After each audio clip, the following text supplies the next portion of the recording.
nchi yetu ya Kenya tunayoipenda, tuwe tayari kuilinda na tujenge taifa letu. Ndio wajibu wetu. Kenya istahili heshima, tuungane mikono pamoja kazini, kila siku tuwe na shukrani. The EAC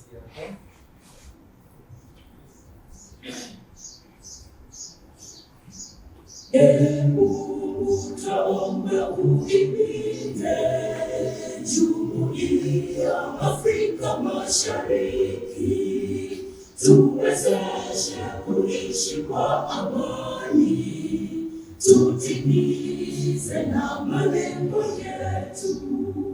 Jumuiya yetu sote tuilinde, tuajibike, tuimarike. Umoja wetu ni nguzo yetu, idumu jumuiya yetu.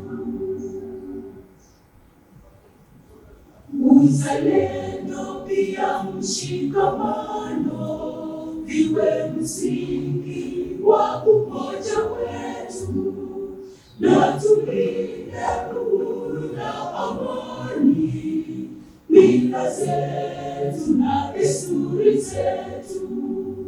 Jumuiya yetu sote tuilinde, tuajibike, tuimarike. Umoja wetu ni nguzo yetu, idumu jumuiya yetu. Viwandani na hata mashambani, tufanye kazi sote kwa makini, tujitoe kwa hali na mali, tuijenge jumuiya bora. Jumuiya yetu sote tuilinde, tuajibike, tuimarike. Umoja wetu ni nguzo yetu, idumu jumuiya yetu. welcome all of us to this meeting. Physical participants and our online participants, most welcome. And in our program, we want to do a quick introduction. We want to know exactly who is with us in the physical present. Our online participants can use the chat room to be able to share your personal credentials, and our IT team will be able to capture all the information and continue communicating with each one of us. For purposes of housekeeping, the washrooms are next, for those who are with us, they're next to the reception. We have washrooms next to the reception. We will go down all the way to find them, and the team should be able to direct you as appropriate. So at this point, I want us to do a quick introduction, and if you allow me, I think we shall start from my immediate right here. Give us your name and the organization that you represent. Good morning. My name is Mashenti Masingira. I work for Collaborative Center for Gender Development. Feel very welcome. Thank you. I appreciate as each one of us. Thank you. Good morning, everyone. My name is Bill Melinda. I work for the State Department for East African Community and Regional Development. Thank you. Let's appreciate Israel. Good morning, everyone. My name is Professor Nyambo. I'm with Kidney. I'm with them. Thank you. Good morning, everyone. My name is Ada Omaka. I work with the Regional Center for Gender Equality. I'm the Programs Administration Officer, so I ensure that the programs flow in efficiency. Yes, that's what we call personal brand. But let people know you, right? Thank you. Morning, everyone. My name is Nathan. I'm a research analyst. I've been working with CCGD Development. Thank you for this. Morning, everyone. I'm Khalifa Sadiq Hussain from the State Department of Gender, that is for Ministry of Public Service, Gender, Senior Citizens Affairs, and Special Programs. I'm a gender officer. Thank you. Now we know or we are well taken care of. In case we have issues, we can see the government is here. Good morning, everyone. This is Social Officer. I work with the State Department for Thank you so much. That's a proud that great is the one that puts the lifeline for East African community, and I think we are well taken care of. Any issues, I know she'll be able to help us. Good morning, everyone. Morning. Champion Canada. Very specific as a office of Bungoma County, social profession. Say, come on, which county? Bungoma County. Thank you. Let's applaud the county government. Let's go to the mic closer so that because we are capturing it. So good morning. You can remove the mask when you are speaking. Good morning. My name is Rachel Piero. I am a research fellow at the University of Nairobi, Medical Performance Hub. We work with CCGD. We are partners with CCGD and the Ministry of East African Community, especially in North Mchabia and this work in Busia and other counties. Thank you very much. Let's applaud the university, data-driven research and project implementation. Very good. Good morning, everyone. My name is Florence Tongi.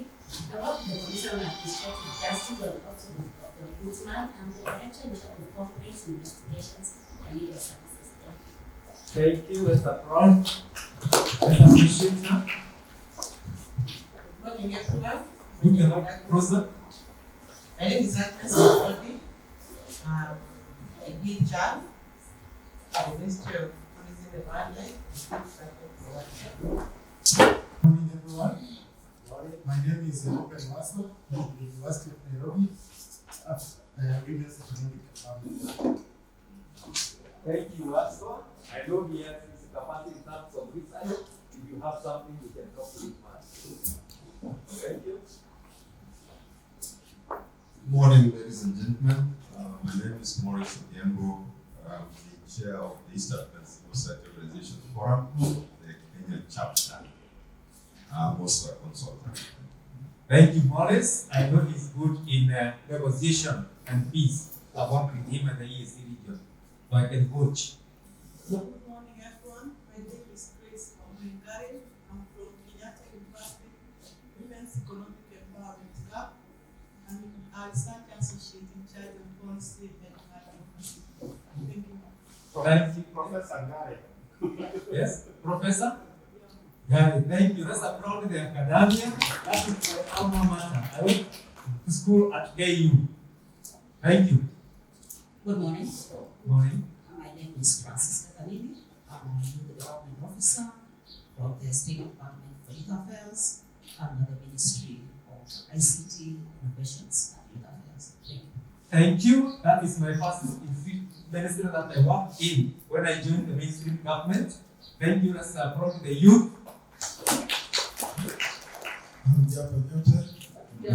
Naitwa Stephen Jalanga kutoka Wizara ya Elimu and the Head of Youth and Government Training. Thank you. I've worked with Mr. Kaheru and I'm always mazingira in various forums. I'm meeting you for the first time. Asante sana. Thank you. Let's applaud Jarenga, my colleague for many years. Good morning, everyone. My name is Perpetual Mom, Communications Officer from the State Department for East African Community. So I'm sure she's going to make sure that we are appearing in the in the TV because that's why she's here. So the event, I hope it's being covered properly. Good morning.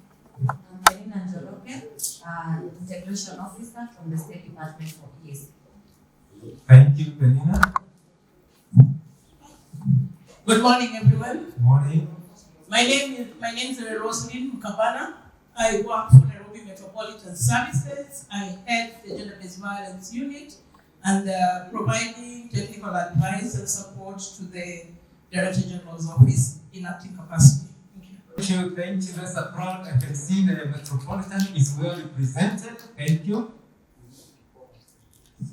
Good morning. Well, my name is George Otilo Barasa. I work for State Department for Eastern Community, and I'm the person who has been the contact person for those invite letters. So if you got them late, maybe I'm to blame. But I'm happy you're here.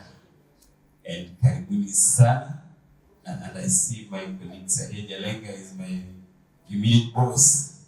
But Jalenga, karibu sana. Yes, thank you so much. Thank you, Mr. Proud George, for doing that coordination work very well. Thank you. Good morning, everyone. Good morning. My name is Angela. I work with the Collaborative Center for Gender Development. I'm the communication assistant at the center. Thank you. Thank you, Angela. I think what we have here is part of what we have been working behind the scenes. Good morning, everyone. My name is Prudence Jambi. I work as the Administration Support Officer at Collaborative Center for Gender Development. So feel free to reach out to me for any issue or queries that you might have during the workshop. I'm very much available to assist. Thank you. Thank you, Prudence, for saying that when we need anything, we come to you. Good morning, everyone. My name is Maurice Dover, Communication Officer at the Center. All that is going on. Communication. Thank you, Maurice. Let's applaud him for keeping in touch with the rest of the world. And good morning. Good morning. My name is Churchill Amata. I work for the State Department for Cooperatives. We are based at NSSF. I know cooperatives are in all spheres of our lives. I'll be surprised if anyone here is not a member of cooperative society. It will be surprising. Maybe we'll engage. Thank you. Thank you, Churchill. And I think he has said it correctly. I'm a member of a cooperative, so I can confirm what he has said is true. And it's the backbone of most of the SMEs, and I'm sure women can watch. Thank you very much. Good morning, sir. Morning. My name is Charles Mugombe. It's not like I'm based at Ministry of Defense, that is popularly DOD. I'm the gender focal person. We have a vibrant gender program, and currently we are actually undertaking what we call Women Economic Empowerment Activity with my colleague who happens to be here. We'll introduce ourselves. Thank you.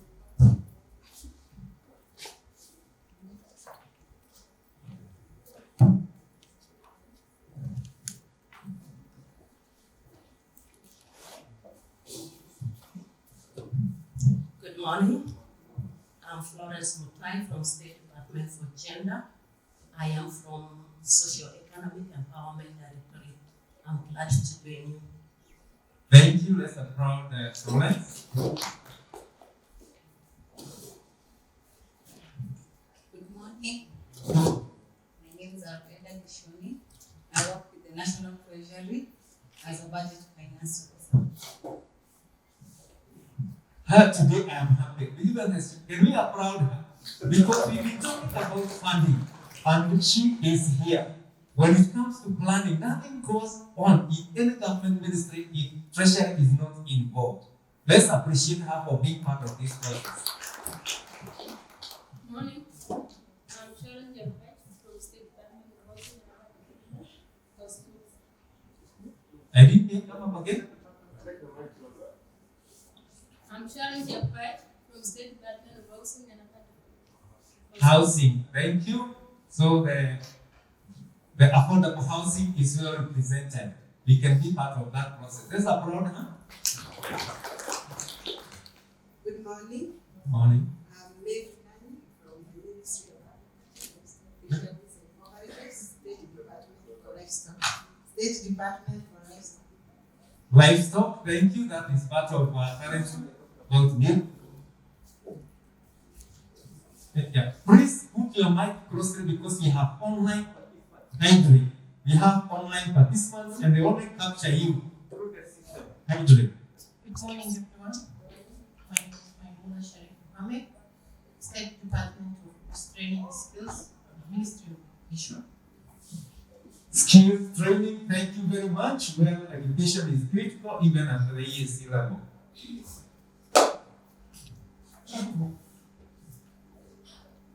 Good morning. Morning. I'm Malamba Betty from the National Gender and Equality Commission. I'm a program officer. I'm excited to be here. Thank you. Thank you. Even she's very audible. Can we applaud her? Thank you so much. Very audible. Morning. My name is Jacob Niwa. I work with ActionAid. I lead the project called Women Economic Empowerment Project, but I also double up as a program coordinator for advocacy campaigns. Thanks. Thank you. I can see development partners are here in case we need resources. Rashid and the judge. Good morning, everyone. Morning. My name is Phoebe Makumu. I'm from the Ministry of Energy. I'm the Director General and Development in the ministry. I ensure gender mainstreaming on all policies, programs, and projects in the sector. Thank you. Thank you. So women who want to invest in the energy sector, there she is. Let's applaud her.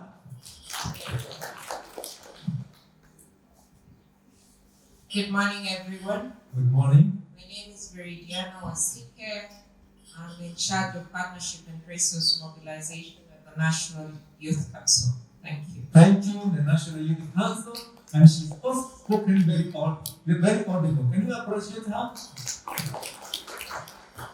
I am Jessica Cheng from the State Department for University, Education and Research, from the Administration Department, the focal person for gender. Thank you, let's applaud her. I like the presence of the academia in this workshop.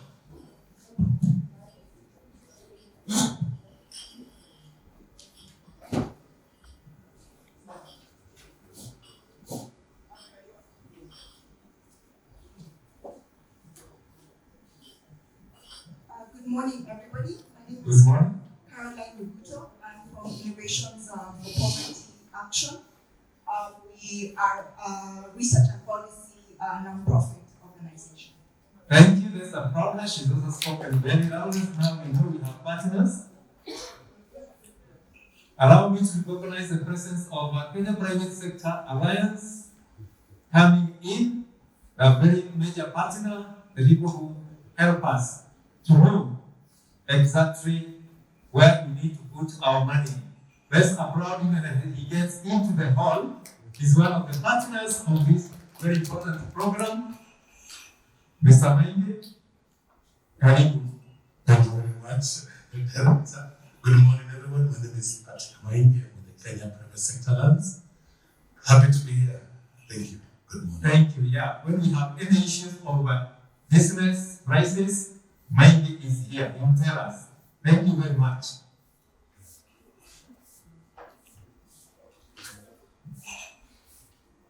The person who is holding the mic, is there somebody who was coming when we were doing the introductions? Yes, there is one here. Good morning, everyone. Good morning. My name is Olivia Gambo. I'm the youth coordinator at Collaborative Center for Gender Development CCGD and also work with the YAMSO, East African Civil Society Organization Forum. Thank you very much. Let's applaud her. Any other person? Good morning. I'm Wilson Shimoli from the State Department of East Africa. Thank you. Yes, we have one more person there. Good My name is Bill Melinda Gates from the State Department of East Africa. Thank you. That is the secretariat that is managing our records in the registration desk. Good morning. Morning. My name is Nasir Adiamo. I work for the State Department for East Africa Community. Karibu. Let's appreciate her. Somebody else who have not introduced? Yes, there is one more there.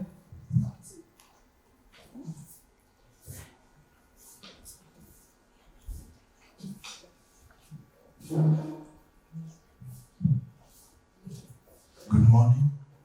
I'm Sejati Stephen from the Department of Trade as the fund administrator from the County Enterprise Development Fund for Government.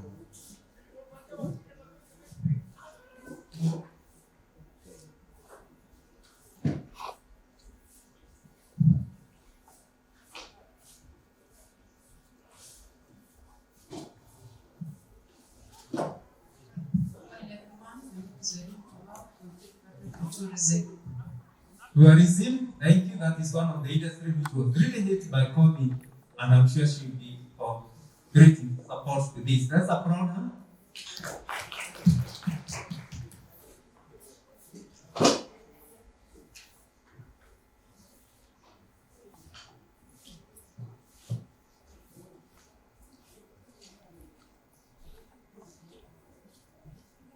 I can see there are more people coming in.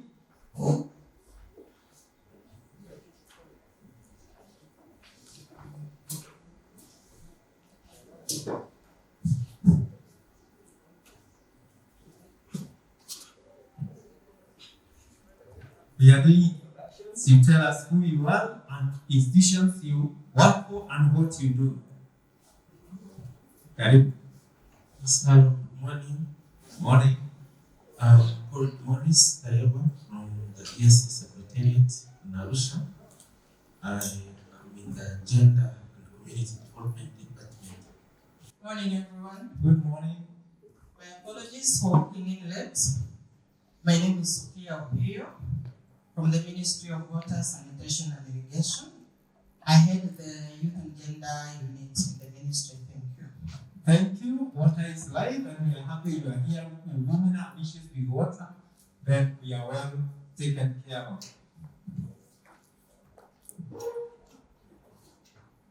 Yes, more people coming. Morning. My apologies for coming in late. My name is Nancy.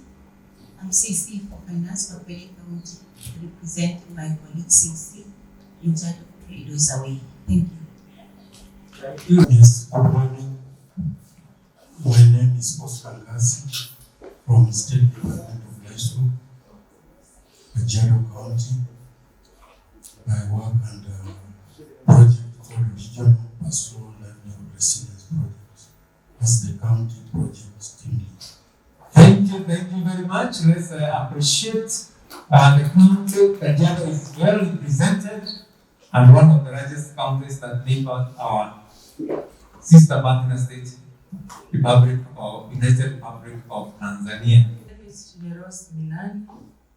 I'm the principal Gender and Community Development at EAC Secretariat.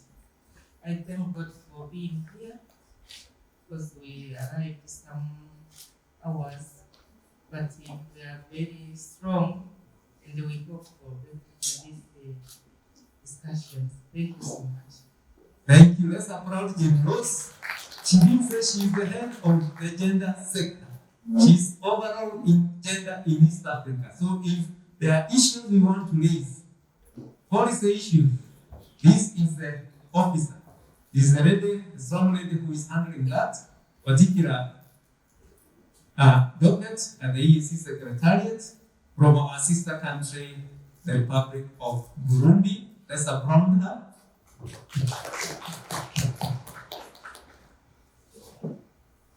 Yes, next. Good morning. Morning. I'm Rakenta Lakakli from the Alpha Initiative, CSO based in Arusha, Tanzania, which also works closely with Gender Department, East African Community Secretary. Thank you, Jim Rose, for bringing up to be part of this process. And from which republic? From which country? Tanzania. So, Republic of Tanzania. Thank you so much. Any other person who has come in and we want to recognize your presence. If you have not introduced yourself, please up your hand. I think we are good to go. I think the others will find us on the way as we proceed. There is one person who has just been moving around with the mic. We do not know this person. There is a stranger in the house. Hi, good morning. Good morning. My name is Oloa Diambo. I work for the East African Civil Societies Organizations Forum, the Access of Kenya chapter. I work as the national coordinator. Welcome, and we thank you for honoring our invitation. Also, for those who have been asking, the Wi-Fi password is Manzoni in small letters. Just Manzoni in small letters. Thank you. Asante sana. I want to give this opportunity to our online participants. You can be able to speak. Our IT team is ready. I want to give this chance to our IT team to facilitate the online participants to introduce themselves. Over to the IT department for introduction.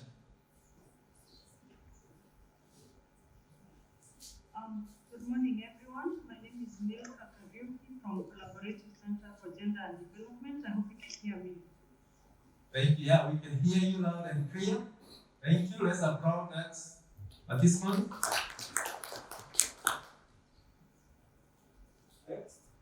Good morning. I'm Diana Wadiga from JPAL, or the Abdulatif Jamii Poverty Action Lab, and I'm happy to be in this session today. Thank you. Thank you. Welcome. Let's applaud that participant. Next.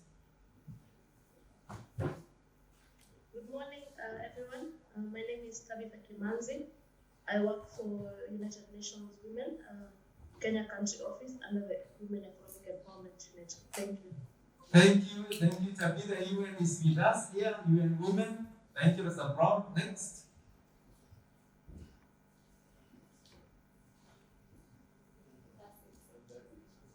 Yeah. I think we are good. I think as the others join, we will be able to allow them to introduce themselves. At this juncture, I want to invite one of the very important persons in this program. That is the Collaborative Center has been at the center of coordinating this program. So I would like to give this opportunity to the person who heads this particular docket so that he can share his opening remarks as we coordinate another activity with one of them who will be speaking later from the ministry. So let's put our hands together as we invite Mr. Masheti Mashingira to share his thoughts.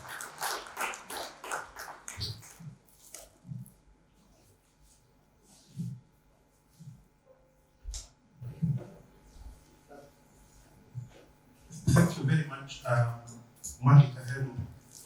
It's always a pleasure to have you be master of ceremony and take us through these sessions. And the first thing is just to welcome all of you, and I'm extremely happy on behalf of the consortium of government and other kinds of agencies that organize this forum for accepting our invitation and turning up. And the first thing is just to tell you a little about Collaborative Center for Gender and Development. It's now over 25-year-old policy advocacy, civil society, meaning NGO organization, working in Kenya from 1996. And our policy advocacy is for gender equality. So anything that leads towards gender equality, closing the gender gap, count us in.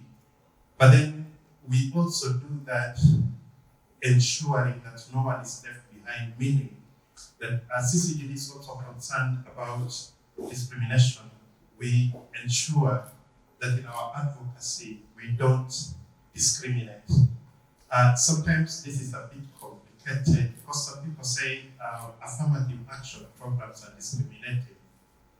Yeah, but that is when you don't exactly know, because affirmative actions come up to close a gap. So there is already discrimination that has happened, and you're trying to make one group catch up with another one.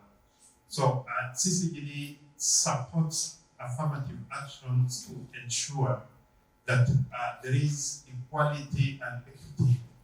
But in supporting these affirmative actions, we are not discriminating against any group. The other thing that I've mentioned that is of interest in this forum is to do with doing advocacy that is evidence-based. For instance, the affirmative action programs that I've mentioned in Kenya, in East Africa, all over the world, are based on some evidence. Okay? There is usually evidence that there is a gap. There is usually some evidence that something has happened, in most cases historically, that has led us to question. And there is even a calculated standard time. For instance, most affirmative action programs don't last for more than 20 years. And they're normally monitored for over periods of time. So within 20 years, it's usually calculated that something will have happened to close the gender gap. So evidence is also one of the things that we are kind of firmly to. Now, this leads us just to mentioning some of the people we work closely with. From policy advocacy, we all know that policies are made by governments, okay? I sometimes tell my civil society colleagues that you cannot say you're doing policy if you're not talking to the government, okay? Because government makes policy, okay? Those of us who are not directly in government can only advocate, can lobby, can persuade, can use all means, including research and data collection, to be able to bring to the attention of the respective government policy-making organs that there is an issue either with existing policy or there's a need for other policies. So in this room, we have different kinds of government agencies, actually quite a good number that have already introduced themselves. We also have Mr. Mainge Kepsa, okay, from the business community. So the business community, of course, is not government, but it is an interested party, just like civil society, in what sort of policies come up. And for this workshop, Kepsa is a direct kind of a stakeholder, because we are talking about economic empowerment of women and have programs on this. So this is what has brought us together, but also with Kepsa, we are implementing programs that promote public-private dialogue, okay? As I started off in policy making from a very simple or simplistic point of view, you cannot make policy without some kind of dialogue, okay? People have to talk to each other. People have to understand each other. I always joke that civil society and government are not exactly always friends, okay? The relationship is getting better, okay? Like in Kenya, after the 2010 constitution, the constitution put in place measures of public participation, of ensuring that government and the civil society and private sector talk on a continuous, systematic basis. So Kepsa has been a very, very big part of this process, assisted in a big way by Trademark East Africa, of ensuring that these mechanisms of structured dialogue between civil society, private sector, and government, kind of in particular policy departments, take place. But apart from Mainge and Kepsa just facilitating PPD, we have also been engaging with different government departments in practical kind of ways of engaging, like I'll mention the small business cross-border women on the different borders, in particular Busia, for instance, during the COVID-19 kind of situation. The situation has not completely corrected itself or been corrected, but Busia became an emergency East African crossing point. Okay, so this is one place where PPD now became practically moving to Busia, and from a civil society perspective, from a government, Mwangi and the Minister of East African Community, Minister of Trade and the other finance through Kenya Revenue Authority. So what I'm trying to say in a nutshell, that it is not just dialogue, talking, but it is also trying, when there is a crisis like the effects of COVID-19 management, we have to come together and go beyond just talking to ensure that something practical is happening. I will also mention the University of Nairobi. I already talked about evidence, and Kenyatta University, we have Professor Ngare in the room. We also have on the side of using the data in policy advocacy, our friend Jack from Action Aid. These are all partnerships in policy making, that we are looking for all opportunities to generate data, but not let this data get packed on university shelves, okay, in libraries, or nowadays it's usually on the web. Have the data move from the web to this kind of forum where the different stakeholders can be able to discuss it, and then moving forward, okay, in terms of improving existing policy, and also ensuring that particularly groups that have been discriminated in the past, and our policies have been put in place, like there are policies in Kenya on women economic empowerment, there are policies and laws to protect marginalized groups. These types of forums, the intention is that this actually happens. We also have State Department for Gender in the room. For the particular kind of conversation we are having now on gender programs, a decision was made to point the spotlight on government departments, county and national government departments, other than the State Department for Gender. Why is this? It was not discriminating against State Department for Gender. It was just recognizing that, first of all, everybody knows that the State Department for Gender and the Ministry of Gender deals with matters gender equality. They do oversight on implementation of gender programs, and they also coordinate. But there is a misconception among the general public, okay, that State Department for Gender is the one responsible, solely responsible for ensuring that we close the gender gap. Remember, I mentioned coordination, and I also mentioned oversight, okay? This means that you oversight work that is being done in other sectors of government. And when he was recognizing the presence of Treasury, the presence of Ministry of Water, the presence of ICT, it means that gender work, or work towards closing the gender gap, is being done in all those ministries. So the State Department oversights.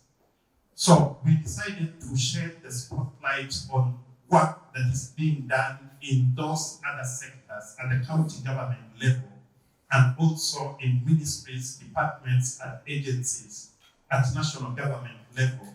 Through the Ministry of East African Community, we also got initiatives from the Arusha, from the East African Community Secretariat, which is regionally the other link in terms of policy, okay? As a region, the Secretariat of the East African Community, first of all, has a role of ensuring that the region knows what is happening. So it's very important, and thank you, the generals and colleagues from Arusha, that the region should be able to know that these are some of the things that are going on in Kenya. These are some of the dialogues. This is some of the progress, the challenges that are going on in gender. The region also has another very, very important role.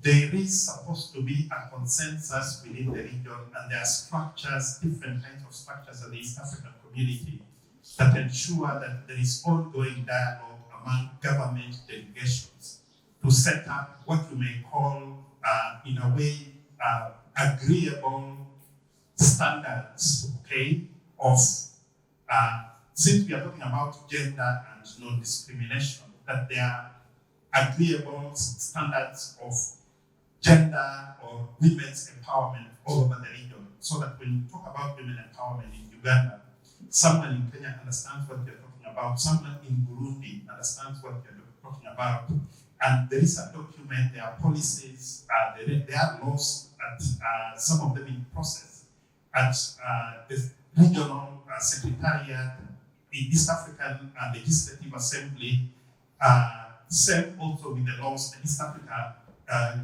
Court of Justice, that speak to the whole of East Africa.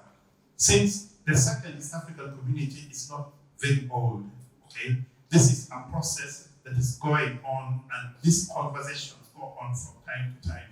So we have a very good representation in terms of policy organs, right from the region and locally. We also have development partners, okay, people who assist us with resources, and we are here because different kinds of development partners were able to pass resources through some of us, through KEPSA, I mentioned Trademark East Africa. We have Africa Development Bank. There is somebody lined up to say something who have a lot of investment in infrastructure, and they have a vibrant policy on women economic empowerment, and they are looking forward to learn from this workshop, okay, lessons about East Africa, but also lessons that would assist them in their own women empowerment kind of initiatives. For those who don't know, this year they have already issued 2 calls for proposals for women economic empowerment initiatives that are open to mainly the Commission. They were part of the discussions and part of the work that we did. And just to mention, I know we are all familiar with it, they have a very important role, constitutional role. The Commission ensures that there is gender equality.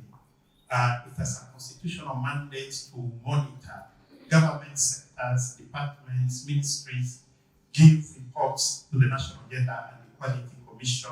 The Commission makes recommendations, has forums, works with different kinds of agencies, from civil society organizations to government agencies to regional bodies like the East African Community and so on and so forth, to ensure that there is accountability, okay, that what is provided for within the policies is actually done, okay, and also working with the different ministries. If there's something that is not being done, ensuring that whatever this is done. So this is what this conference is all about. We don't want to leave anyone behind. Now, coming down to what we have here, I started off by a disclaimer about non-discrimination on the part of CCGD. So white women, okay, particularly in Kenya, a lot of people get tired, they say, about the emphasis of women, mostly men, but occasionally you meet also women who are angry, okay, about the girl child, that we have done enough, okay, can we now focus on the boy child? So why are we still talking about women? So I'll very quickly just give about 3 reasons. The first one is the numbers of women in business in Africa. Let me not just speak about Kenya. Africa is unique in the world, the whole world, at having more women actively involved in business. Of course, unfortunately, the lower down you go the business ladder, but fortunately, the lower down ladder serves the biggest majority of people in terms of population. So if you're talking about the impact of businesses directly to the hearts and souls of people involved, you can argue statistically that the businesses done by women, even though they are lower down the business ladder, okay, impact directly on the greatest part of the population, okay? The implication for development is one has to make deliberate, systematic, well-planned, and backed up by data efforts in policies to ensure that this sector is productive. Okay, first of all, that it doesn't die, because it would mean a very big part of the population will die. Households are going to be directly affected by lack of support for this. The other reason to the macro and micro economy is that if you do not give support to this, it means you are losing out on very big numbers of businesses and business people, which means ultimately when you don't support business, you lose the income that you get from there, okay? So this is the first reason why women, just the numbers, the sheer numbers of women, for instance, involved in trade. The most conservative estimate, cross-border trade, is about 70%. If you look at the other trades, it's similar. If you go to any market visually, any market in Africa, okay, the most visible people trading at those markets in West Africa, it's almost 100%, okay, are women, okay. So this is why the conservative estimate of 70. The second one, and very important to Mainge and business people, is the return on investment, okay. There is evidence that if you invest in businesses by women, when you invest in women, there is a bigger return on your investment, okay? Business is sustained by returns on investment. So if a bank lends money, okay, and they make a profit on it, they are sustained in keeping in business by the fact that they can lend the money and people can repay, okay? So when people don't repay, banks go out of business. So if there is no return on investment, it means we are not going to develop. So all the evidence that we have shows that you may not lose, okay, when you invest in women. Very quickly, I'll tell you an experience of, there used to be a micro enterprise, it changed the name, it's still there, called WECs in Western Kenya. It was started by Care International as an NGO. When Care started it, we were part of a research team that worked with Care then. When Care started it, their target was about 60-something% men, okay, because it was some time back when it was still thought that men were much more capable of doing business than women. The target was 60-something% men and 30-something% women, which is what they meant in terms of recruiting the people who are going to be part of the microfinance kind of company. When we did the evaluation, 2.5 years later, the midterm evaluation, practically at the recruitment level, the 60, roughly 30-something% numbers had been met. In terms of the staying power, okay, there are people who were still in the program, because what was happening, Care was advancing some money. You save a little, and then Care advances you money to invest based on your saving. So what happened is that a very big percentage of the money who were advanced the money disappeared, okay? They did not repay, and they were no longer in the program. This means there was no return on the investment in men, or very little return. 99% of the women who were advanced the money repaid, and they had expanded their businesses.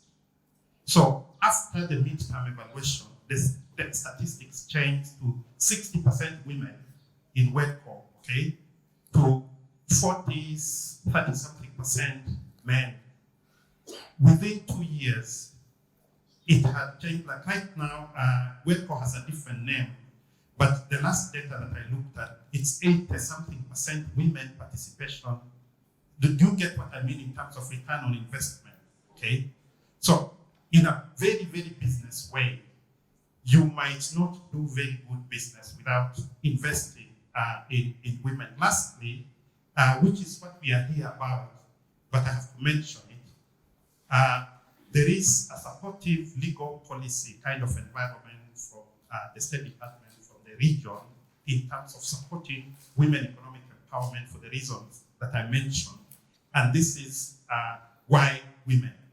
So I'll end my presentation at this point, thank you again for turning up and looking forward to very good deliberations. Thank you very much. I would like to invite the State Department for East African Community first to share their thoughts as we prepare to go regional, where we shall invite the chair of EAC. So I want to invite George Otieno on behalf of the Ministry of East African Community. Let's put our hands together as George comes in, because we've been putting this workshop together jointly with CCGD. Please have the floor. Thank you, Mwangi, so much. And I want to thank you, Masheti, for your opening and quite insightful remarks regarding our agenda today.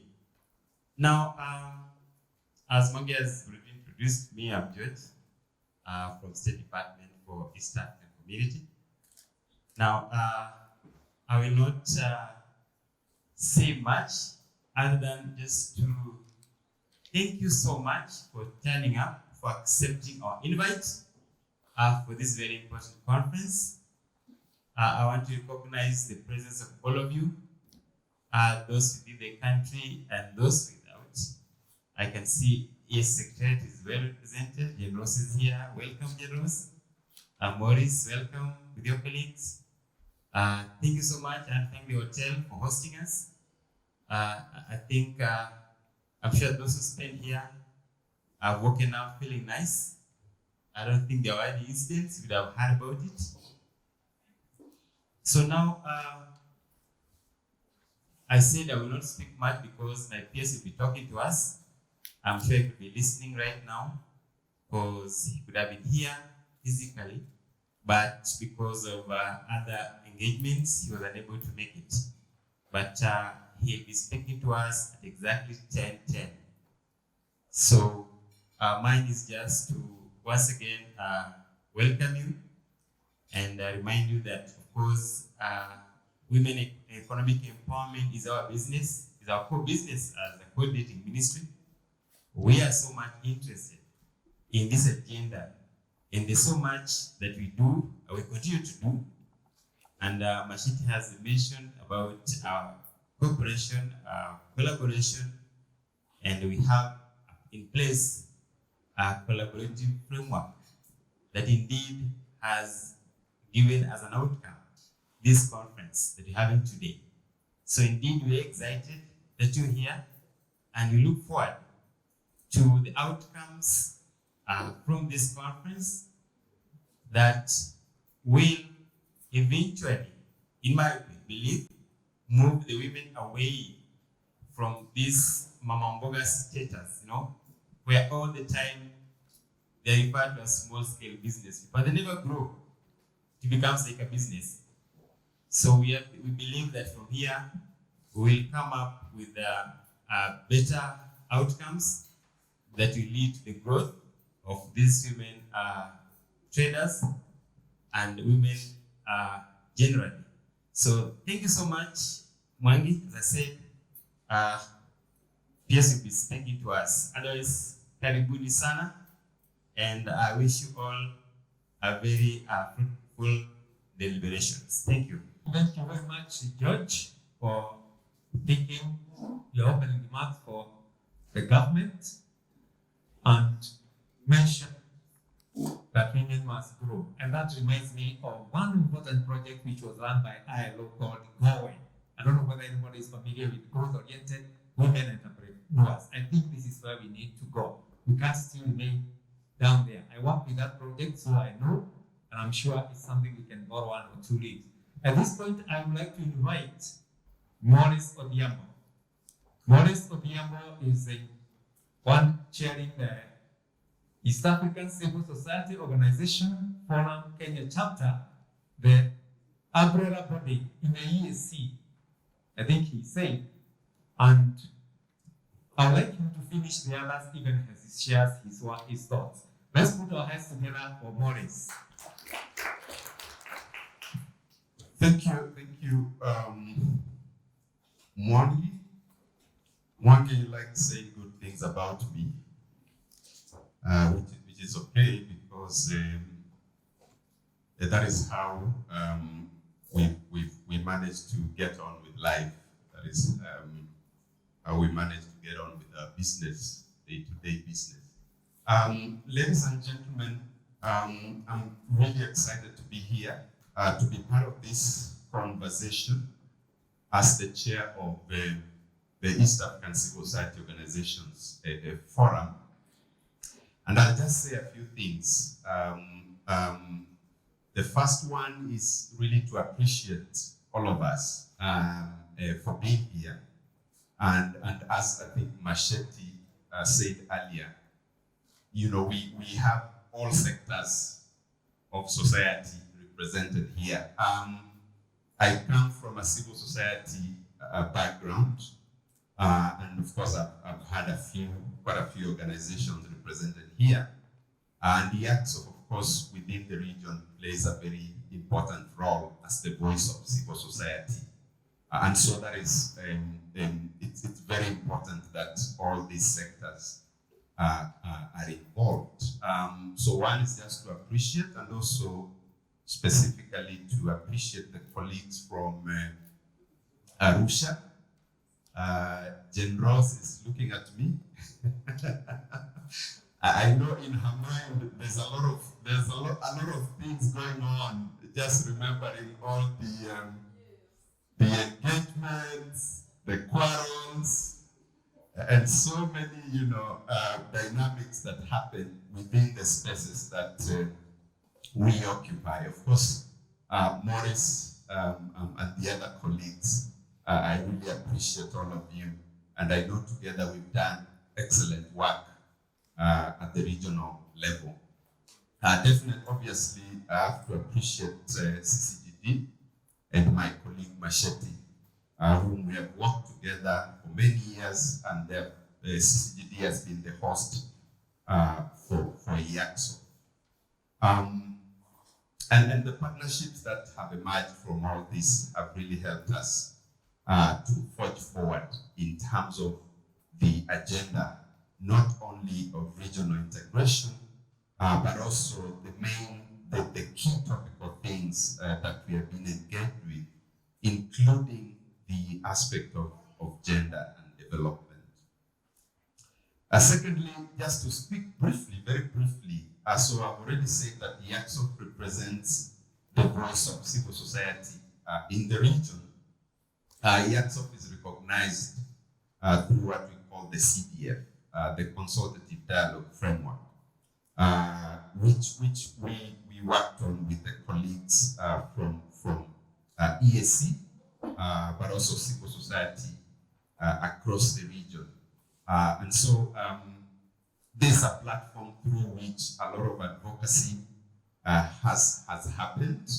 I know on gender, historically, we've had quite a number of processes ending up with the advocacy for a gender policy at the EAC level, advocacy for a gender protocol at the EAC level, and so on and so forth. And this is important not just here in Kenya, but you know, also at the regional level. So there have been a number of organizations, a number of initiatives that have come up to make this link between gender and regional governance, you know, to make sense to all the partners. So the EACSO then has all these chapters in the different countries. I think except for South Sudan now, and maybe once DRC becomes part of EAC, then we shall also be working hard to make sure that there is an EACSO chapter there as well. So that is the role of EACSO in short, and we really appreciate all the partnership that we've been able to couple together to carry out this work. Interest in gender for me goes beyond I just keep remembering the last time I was here a few years ago, I was a consultant for UNDP, and we were developing something called gender and social inclusion policy. So for me, it's also have a direct interest in questions of gender. And I think being part and parcel of this debate will also is also of value. We've talked before about evidence-based advocacy, which is what is usually encouraged, so that the product of advocacy then can serve the purpose for which it is aimed. And I know that many times there's a lot of skepticism about some of the products that we produce in terms of research. People think that this is just people with an agenda that they want to move forward. And of course, there's no problem with having an agenda, especially if it is one that is recognized not just nationally, but also regionally and internationally as a very key cog in questions of development. So I would just like to sign off at this point and really once again appreciate the partnerships, appreciate all the institutions involved here. And I'm very happy to see that quite a bit of the government departments obviously signifying that gender cuts across all issues of development in any one society. So thank you very much, and I personally look forward to a very healthy engagement today and tomorrow. Thank you.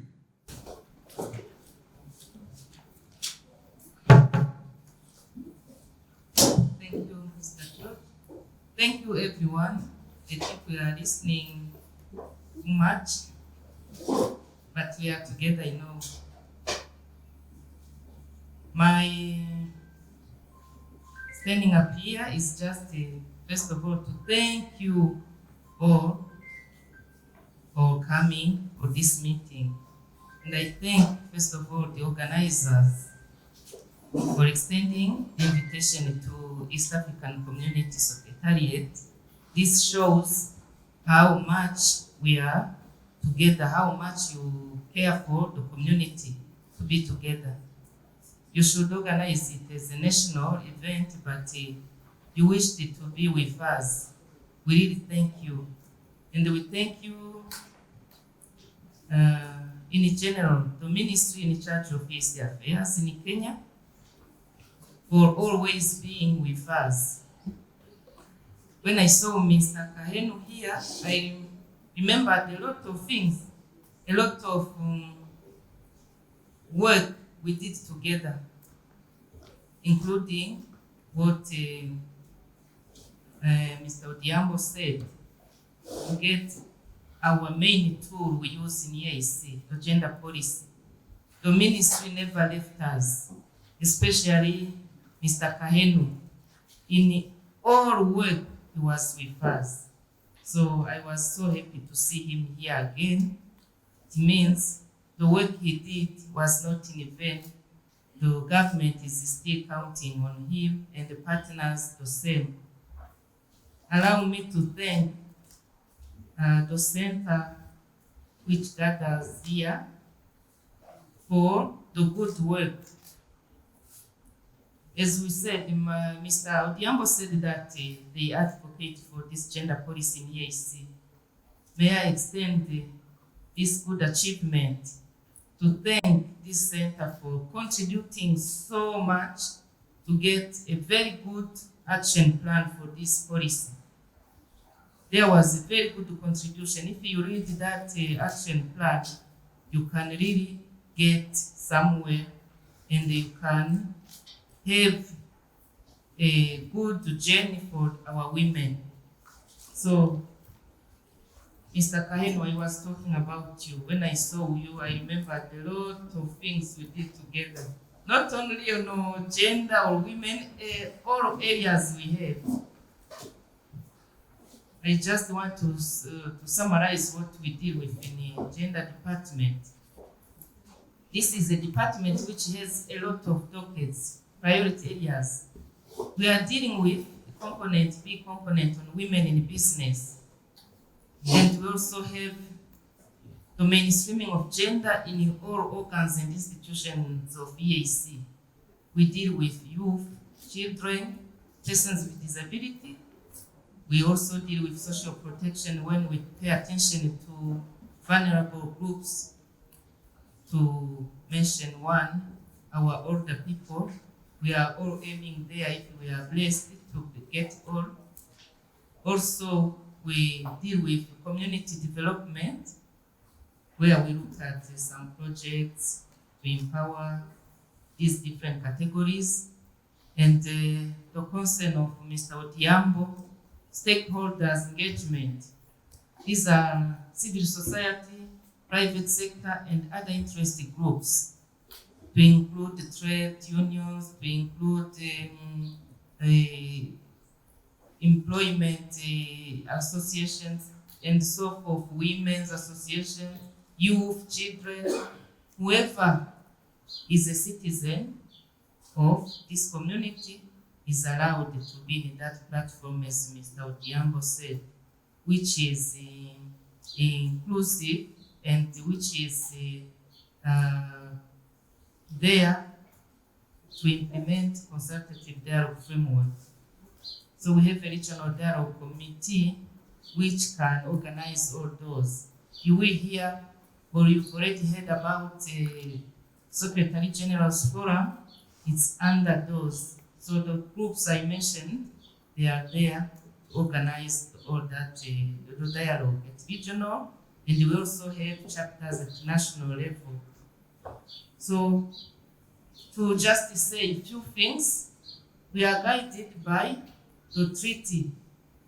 And this treaty is really recognizing the important role played by women in regional integration.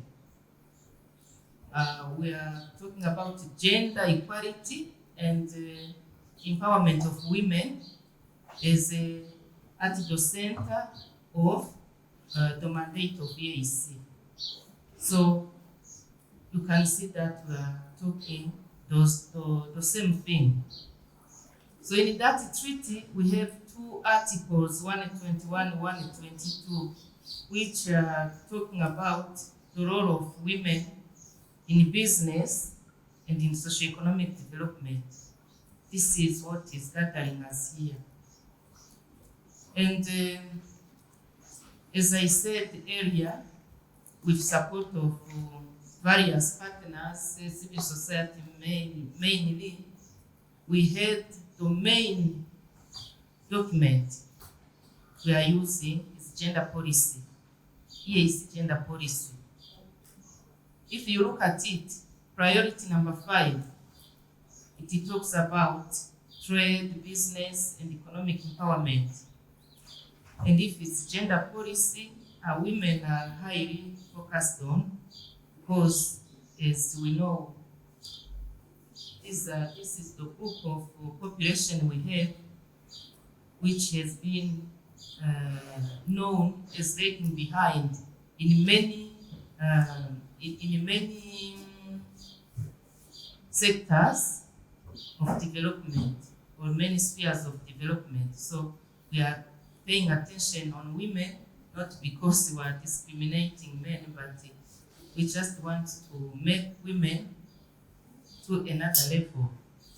As George said it, for me also, I emphasize on this, women empowerment is to take women from one level to another. We are not giving them money, but let us try with our knowledge to show them how to make money or how to deal with life in general. We are very soon starting competing in AFCFTA. So how are we preparing our women? In the region, it is known that women are highly involved in informal sector while doing business. They are called women in business. But which kind of business do they handle? Small business. Why are they all the time small? I say in the name of Jesus, they can go up to big business. Amen. So, from small to medium, our women can go and compete continentally. I think this is the main agenda we can think about. And for your own information, there is good news. EAC now has successfully, as you read it in our regional news, is now he has succeeded to be what? To be one of countries or blocks, because it negotiates as a block. It negotiates as a block. It really succeeded to be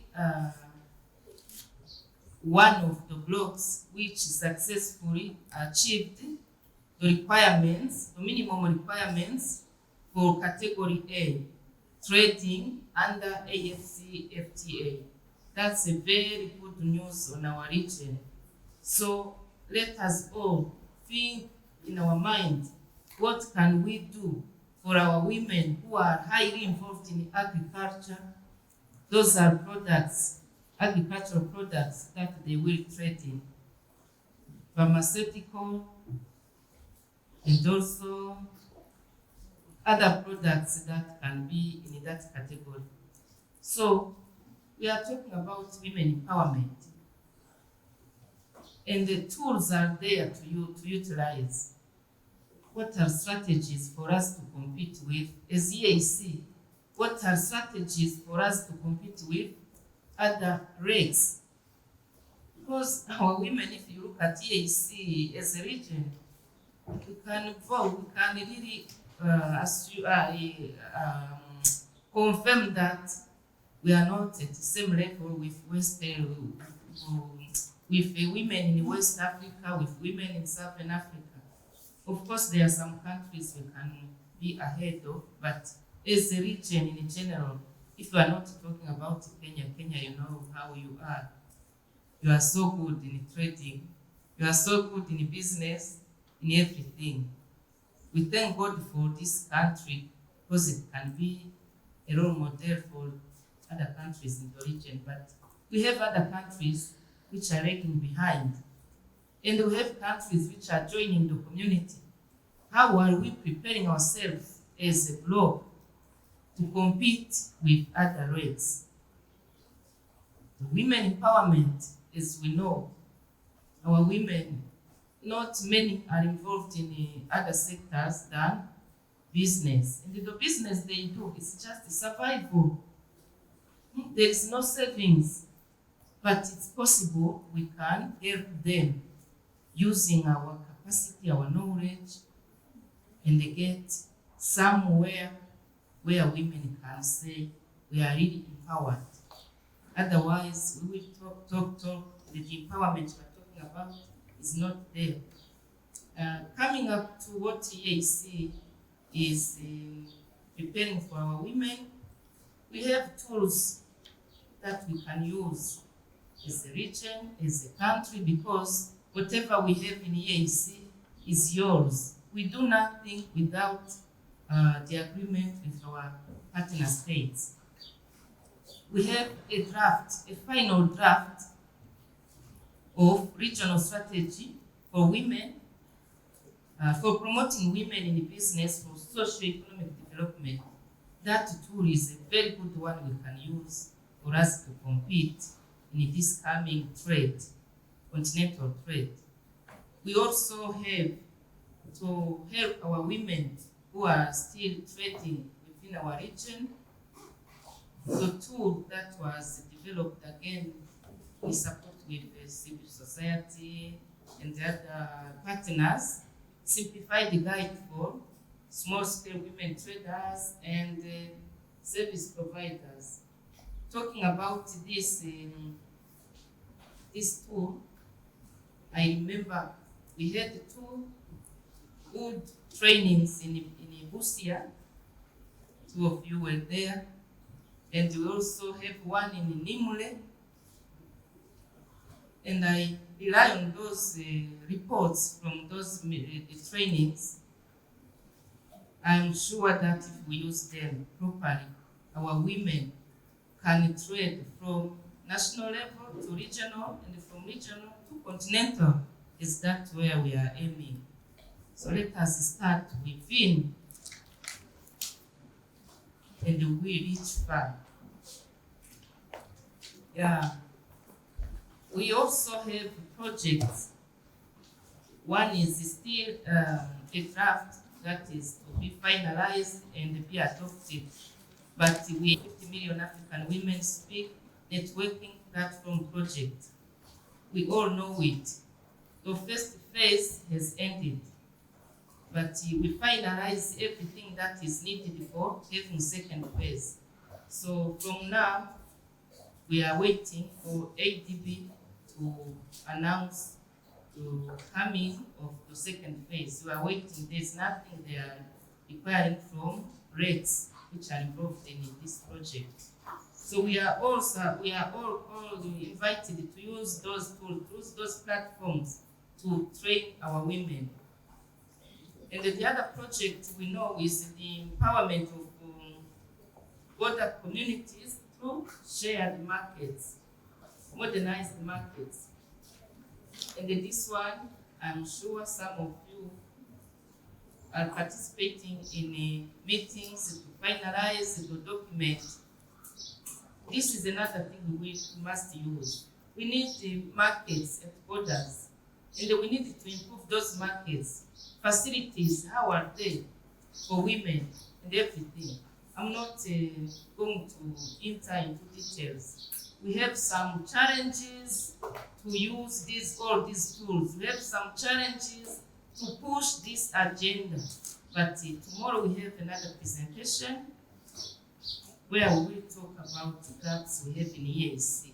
So I'm not going to enter in details. This is what I wanted to tell you in a summary way. So as an EAC, we are once again thanking the organizers, the government, and everyone who was invited. Let us be together and strategize together. In this meeting, we can come up with tangible recommendations and implementable ones for our women in Kenya, in the whole region, because the reports from here, as we are here as EAC, we share with others. We need to learn from each other. So thank you so much for giving me this floor.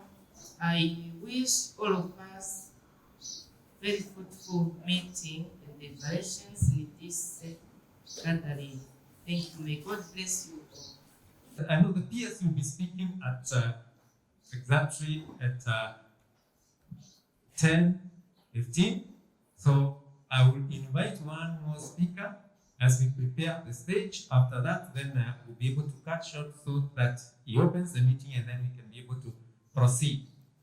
That is, I want to invite, we have the University of Nairobi, we have representatives to share briefly. They'll have another chance to speak as we prepare for the PS to give his opening remarks, and then he'll give us the green light to continue with our workshop. Because at 15 minutes past, we shall be having our keynote speaker. I recognize our online participants. We have Sarah Luther, gender specialist from International Center for Research on Women. We have Jacqueline, Minister of ICT and Youth Affairs. We have Lynette from African Development Bank.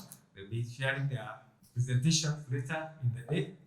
And then we have Chikane from a CSO consultant from African Development Bank. So let's welcome our brother, Mr. Waswa.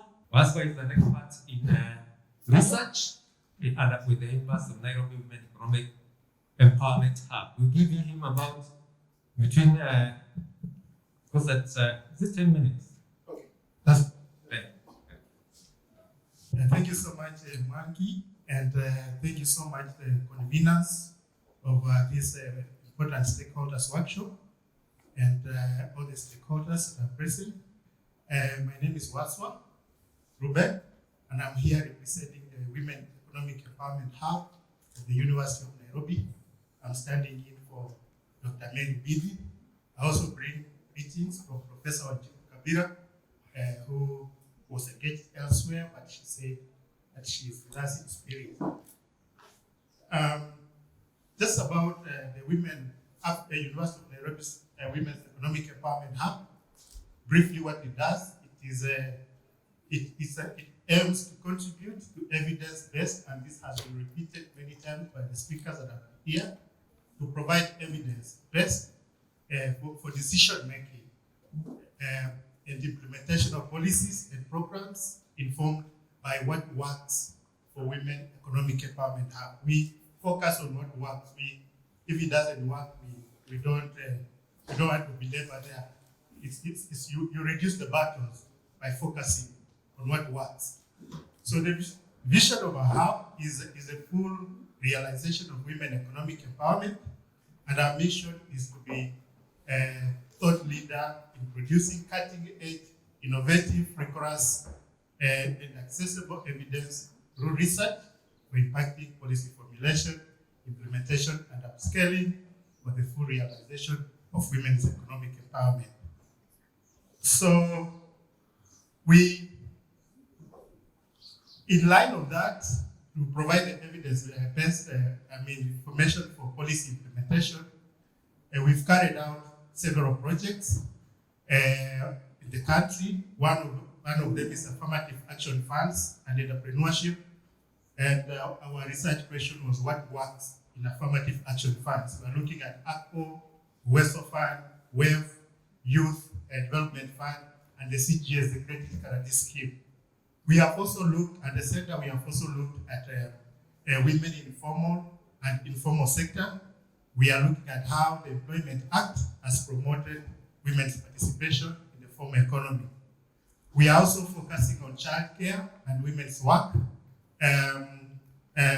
looking at what are the effects of family-friendly legislations and policies and initiatives on women's participation at workplace, and also workplace both in informal and informal sector.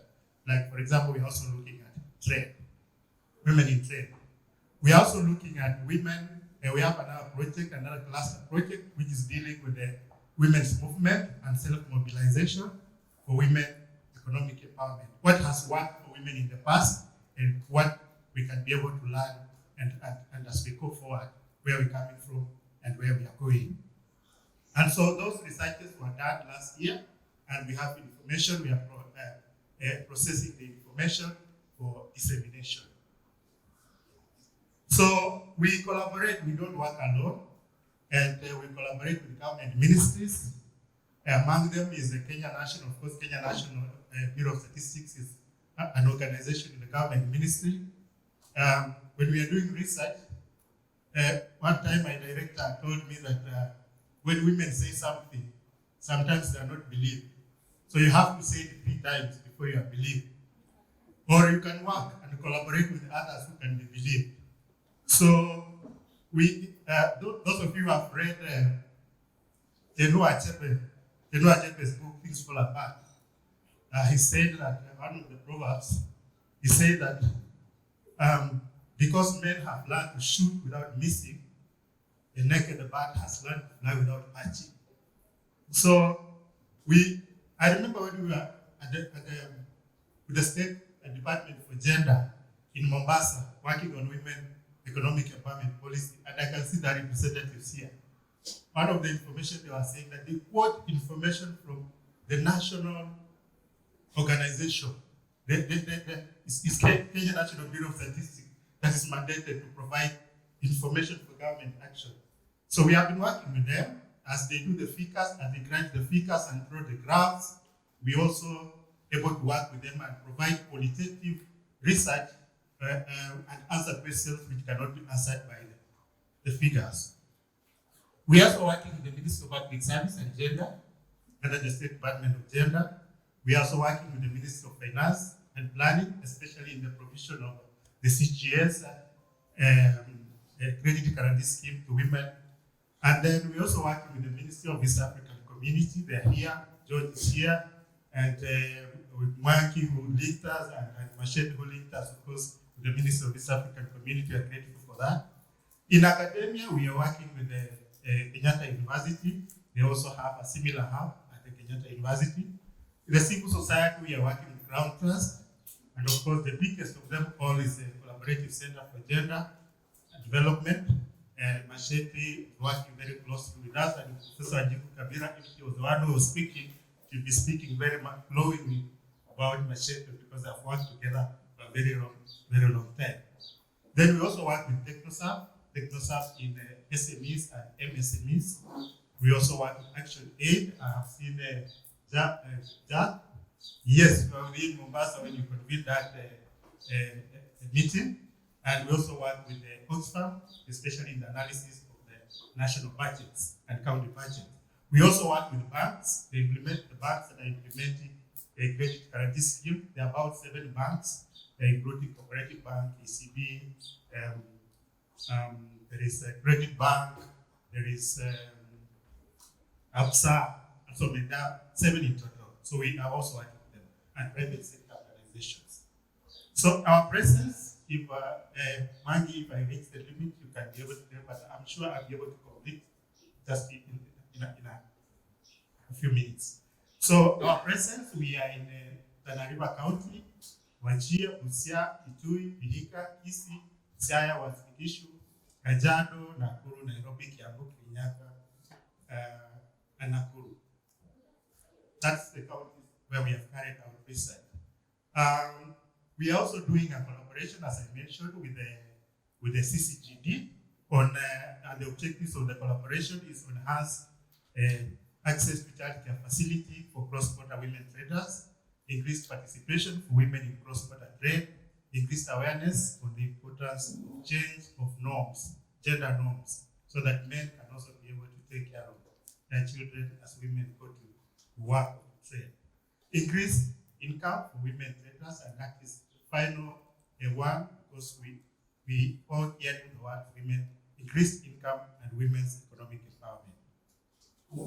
We are also collaborating with the Ministry of East African Community and the CCGD as a tripartite collaboration in providing evidence-based policy advocacy to inform policy implementation, upscaling, and graduating of best practices for women, youth, children, and persons with disabilities, economic empowerment in Kenya, and focusing on cross-border trade. And our main areas for collaboration, this tripartite collaboration is research, policy advocacy and piloting, and monitoring and evaluation. I don't want to go to the specific, but as I conclude, these are some of the things that are ongoing in our collaboration with the Ministry of East African Community and the CCGD.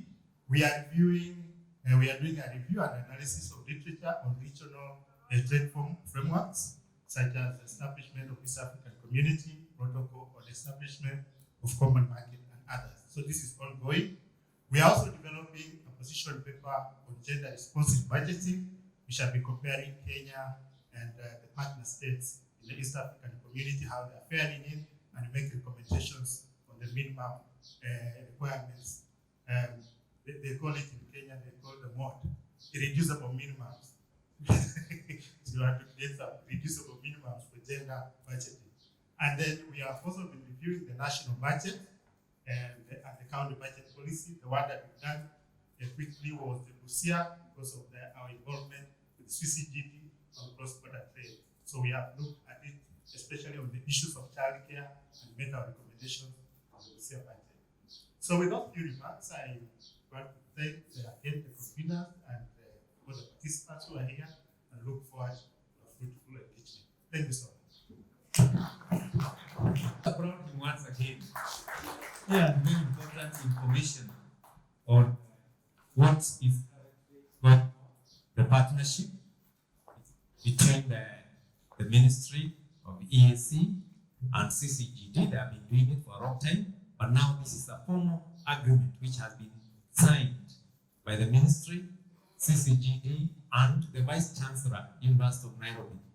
That means that in terms of the outcomes, it will be possible now for Kenya to share with other regional partner states, and specifically the EAC, maybe some good practice which can be used to enhance and perhaps be able to achieve what Jim Ross had mentioned.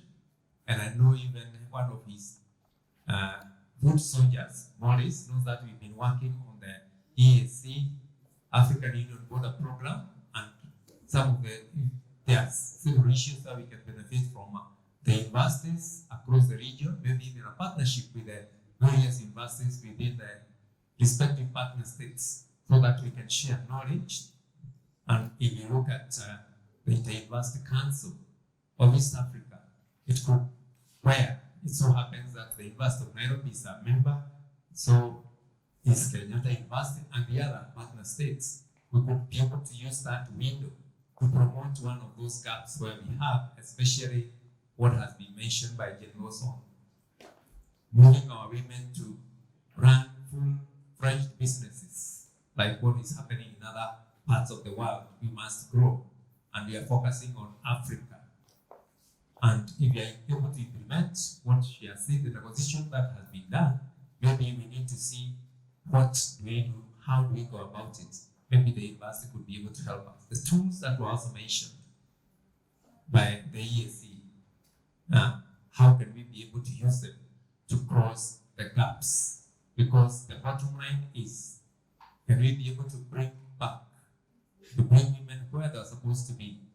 And those who perhaps may have been following up the EAC and women, you remember in 2011, in August, it was 5th and 6th August 2011, we had an inaugural Women in Business Conference in Kigali, Rwanda, and very key recommendations were made. And I'm yet to know exactly how far we are. Maybe we can explore that as EAC.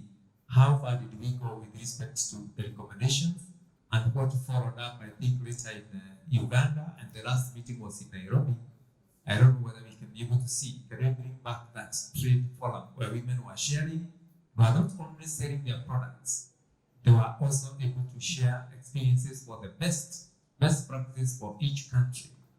And that exchange was a good forum for our women to outreach and knowledge sharing.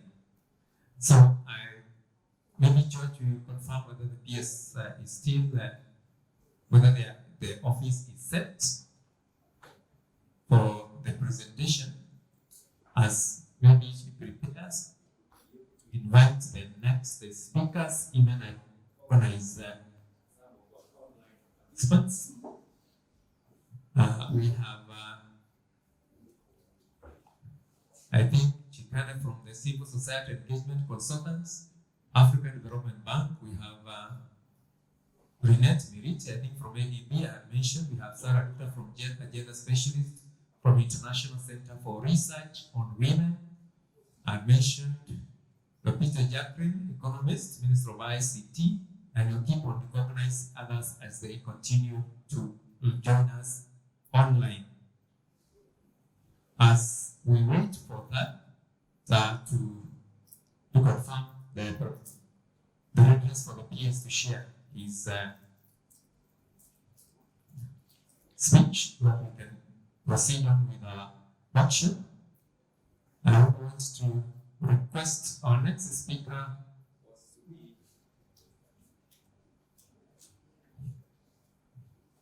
we have a youth to speak, and they're in the house already with us. Kepsa is already in the house with us. Mr. Mikey at the State Department for EAC. And if you allow me, as I confirm whether the system is set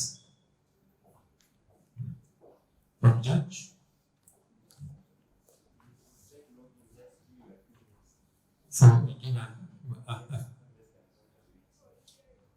So it's logging. Okay, thank you. So yeah, as he set up the system, it was actually in another meeting. Yes?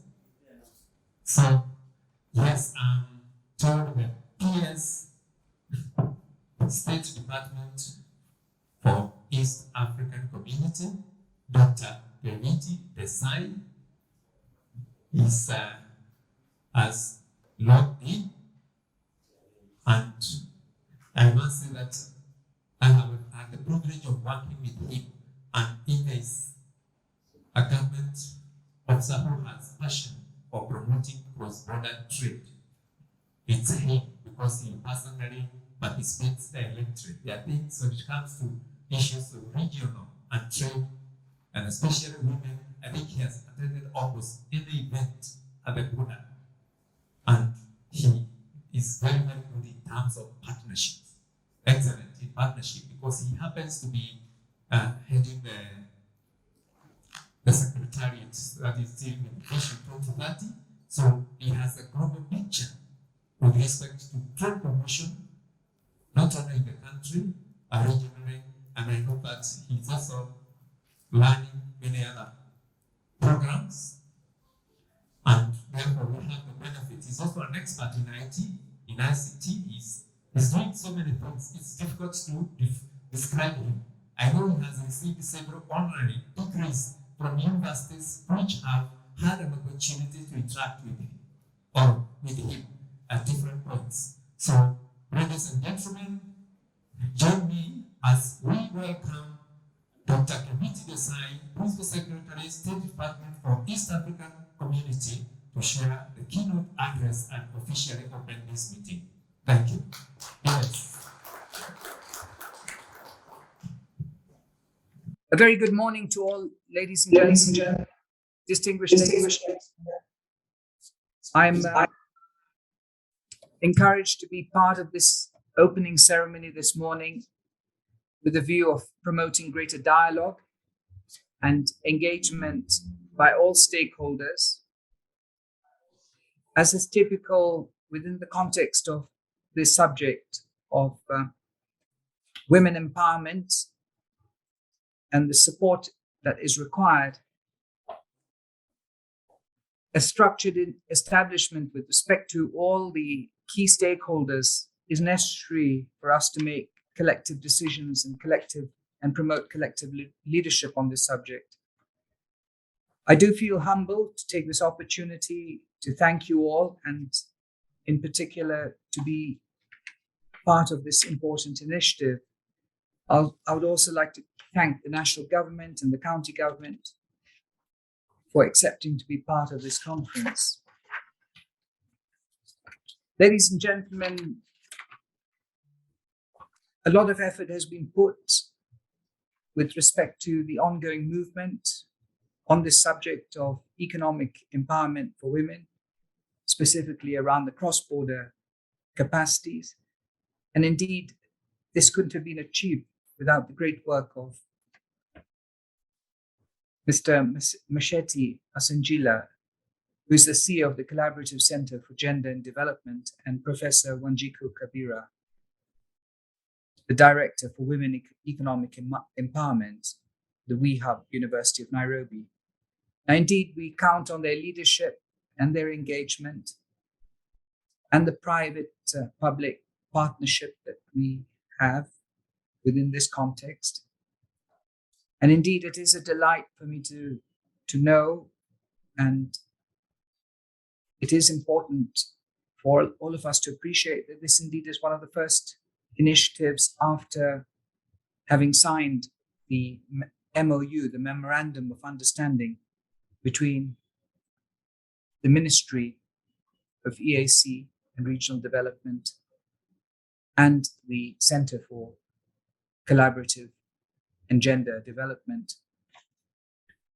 So indeed, we look forward to dialogue today and the ability for all stakeholders to engage with a view of ensuring that we're able to come up with creative solutions and innovations, but above all, defined commitments by all stakeholders as to how we would like to collectively engage and address this very important challenge. And therefore, I thank you all once again for attending this event and meeting, and wish you much success in putting your views, your insights, your thoughts and ideas across, which are very important and need to be understood and appreciated. And therefore, equally, I also call for a great deal of patience and understanding from all stakeholders. Ladies and gentlemen, the State Department for the East African Community, Ministry of East African Community and Regional Development, in partnership with our development partners, have embarked on a transformation agenda of engaging cross-border women traders in border counties to build their capacity to benefit from the gains of the EAC integration process. Towards this end, we have continued to train and capacity build women traders on the EAC trade rules, regulations, and procedures. The training is informed by reports of regional women in business conferences that took place in Kigali, Rwanda in 2011 and in Nairobi in 2015. During the two conferences, women traders complained that they struggle to find information regarding the goods and services allowed for trade in each partner state, the standards, the authorization of certificates required, the taxes, tariff applicable in each country. The import and export laws of each country, the trade processes and control are also a challenge with respect to being understood clearly. The rules of origin and the customs procedure, among other details that are important for successful trade within the region. The women indicated that they did not know where to seek help or lodge a complaint regarding cross-border trade inconsistencies. In light of the above and the need to address the non-tariff barriers faced by the women cross-border traders, the Republic of Kenya, in partnership with ILO, initiated the process of developing a simplified guide to EAC trade rules, regulations, and procedures for cross-border traders and other service providers to assist the women traders get all the relevant cross-border trade information. Ladies and gentlemen, studies have shown that there are about 16 million traders in the EAC region, of which 70% are women, dealing with primary, stable, and agricultural commodities.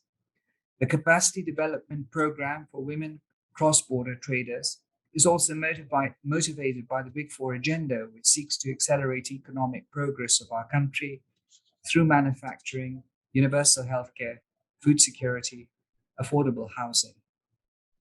Cross-border traders, majority were women, are significant players in feeding this country. Majorly, they trade in cereals and other foodstuffs, which are essential in stabilizing food supply in Kenya. Ladies and gentlemen, at the regional level, the State Department seeks to incorporate the national agenda in the EAC integration process through citizen-centered activities that have economic value. We seek to consolidate the gains of the integration process and share the story with all Kenyans through each such forums. It is imperative that women are continuously trained and informed of contemporary trends in international and regional trade to enable them to re-engineer their processes. As Kenya modernizes its borders and adopts one-stop border post concepts, it's the responsibility of our ministry to bring all stakeholders on board. I wish to note, however, that despite the efforts put in towards women economic empowerment, there still exists a number of challenges that need urgent attention. It should not be lost on us that a lot of work done by women, for example, care work, is either not paid at all or underpaid. If women must meaningfully participate and benefit from any economic endeavors, then the skills must be honed and targeted for wealth creation and their well-being and that of the nation. Indeed, I want to urge you to look at the women not just as passive recipients of women's support, but as active and able partners in this human economic endeavor. I want to believe that from the discussions emanating from the study release, we should be able to engage more and address those obvious gaps that hinder the realization of women's full potential. Ladies and gentlemen, indeed, This thought-provoking exercise today to bring the necessary dialogue between stakeholders, I'm hoping that yields several supporting mechanisms. Indeed, on one hand, we see that the EAC is expanding by way of the possibility of the inclusion of Congo, which now, ladies and gentlemen, we need to consider as a much larger ecosystem, just to magnify and to help appreciate the size of this ecosystem. You're looking at approximately 275 million people with Congo joining us, in addition to the other partner states. This will become one of the the largest region in terms of population, the fourth largest region after China, India, the United States, etc., and so on. It'll also be the seventh largest landmass, with 5.5 million square kilometers, and rich potential, in terms of natural resources, the richness of the people, and the diversity of the people. So indeed, ladies and gentlemen, on one hand, the market potential has tremendous potential by the very fact that within the context of your dialogue today and into the week and your onward work, there needs to be a realization that we need to ensure that we create the necessary structures and frameworks and mechanisms for this market in a systematic way, which means that we need to focus on issues of policies, legislations, regulations, standards, the laws, but at the same time, promote the infrastructure like trading hubs and manufacturing capacities, build greater coordination capability, find ways in which we're able to build more talent and capacity amongst the key stakeholders, and promote innovation. And there's plenty of innovation. I was recently at Holili, and the Women's Association trader groups have developed a cluster mechanism which is able to share a lorry on a return journey when it's empty. And so, thereby reducing the cost of transportation, but using the existing networks and structures of transportation for their benefit in terms of entrepreneurship. And so we see countless number of innovations and capacities. How to raise and scale them within a systematic ecosystem becomes our collective responsibility. And each one of us have to be involved. There's the other aspect too. I've recently come back from Arusha last week, where we successfully brought a consensus to the admission into the African Continental Free Trade Area. Consensus of approximately 1,700 tariff lines was achieved by all member states.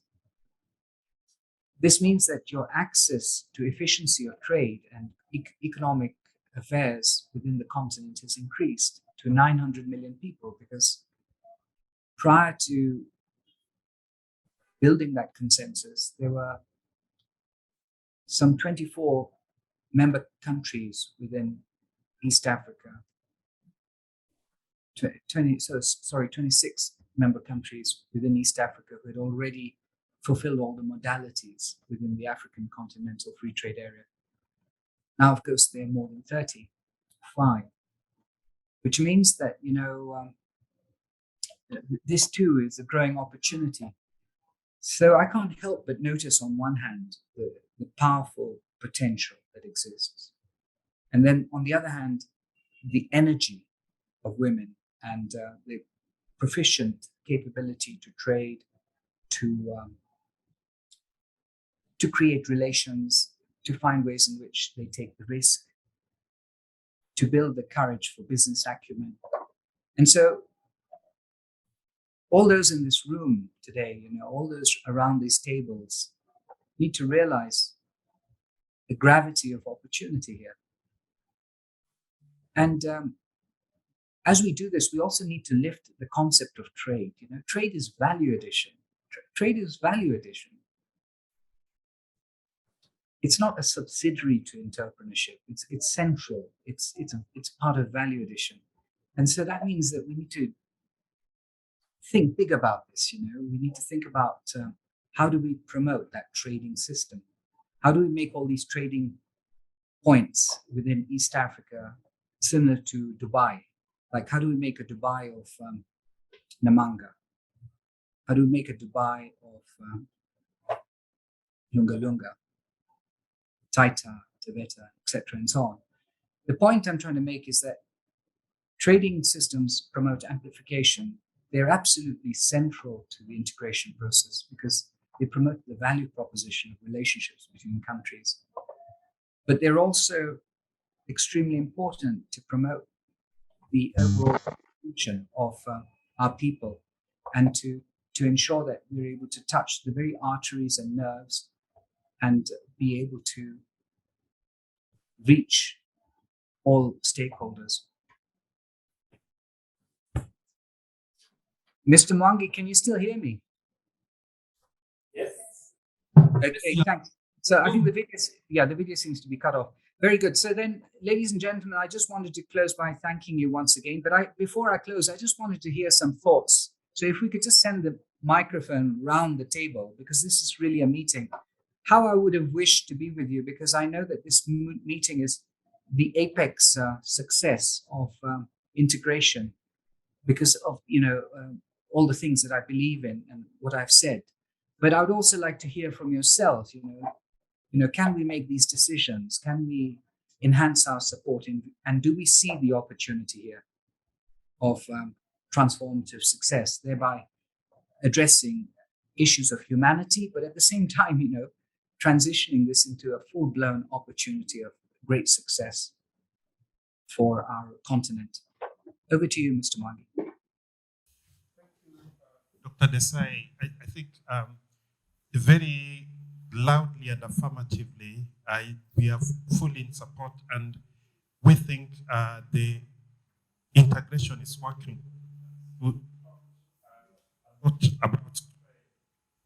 And it's one of those areas, like in this room, where we are dealing with the people who are the prime movers on the borders of this trade.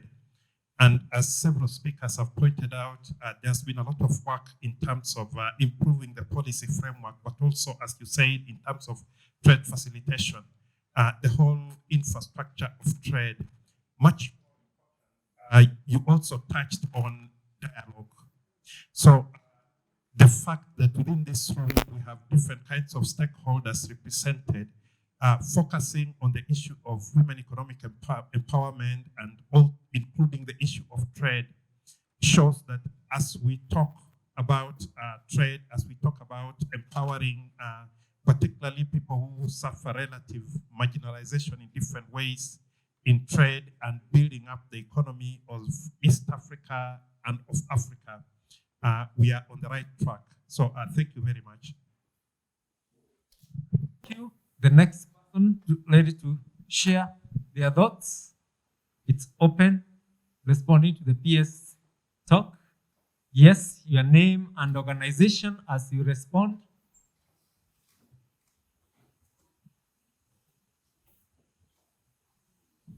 Thank you so much. My name is Sally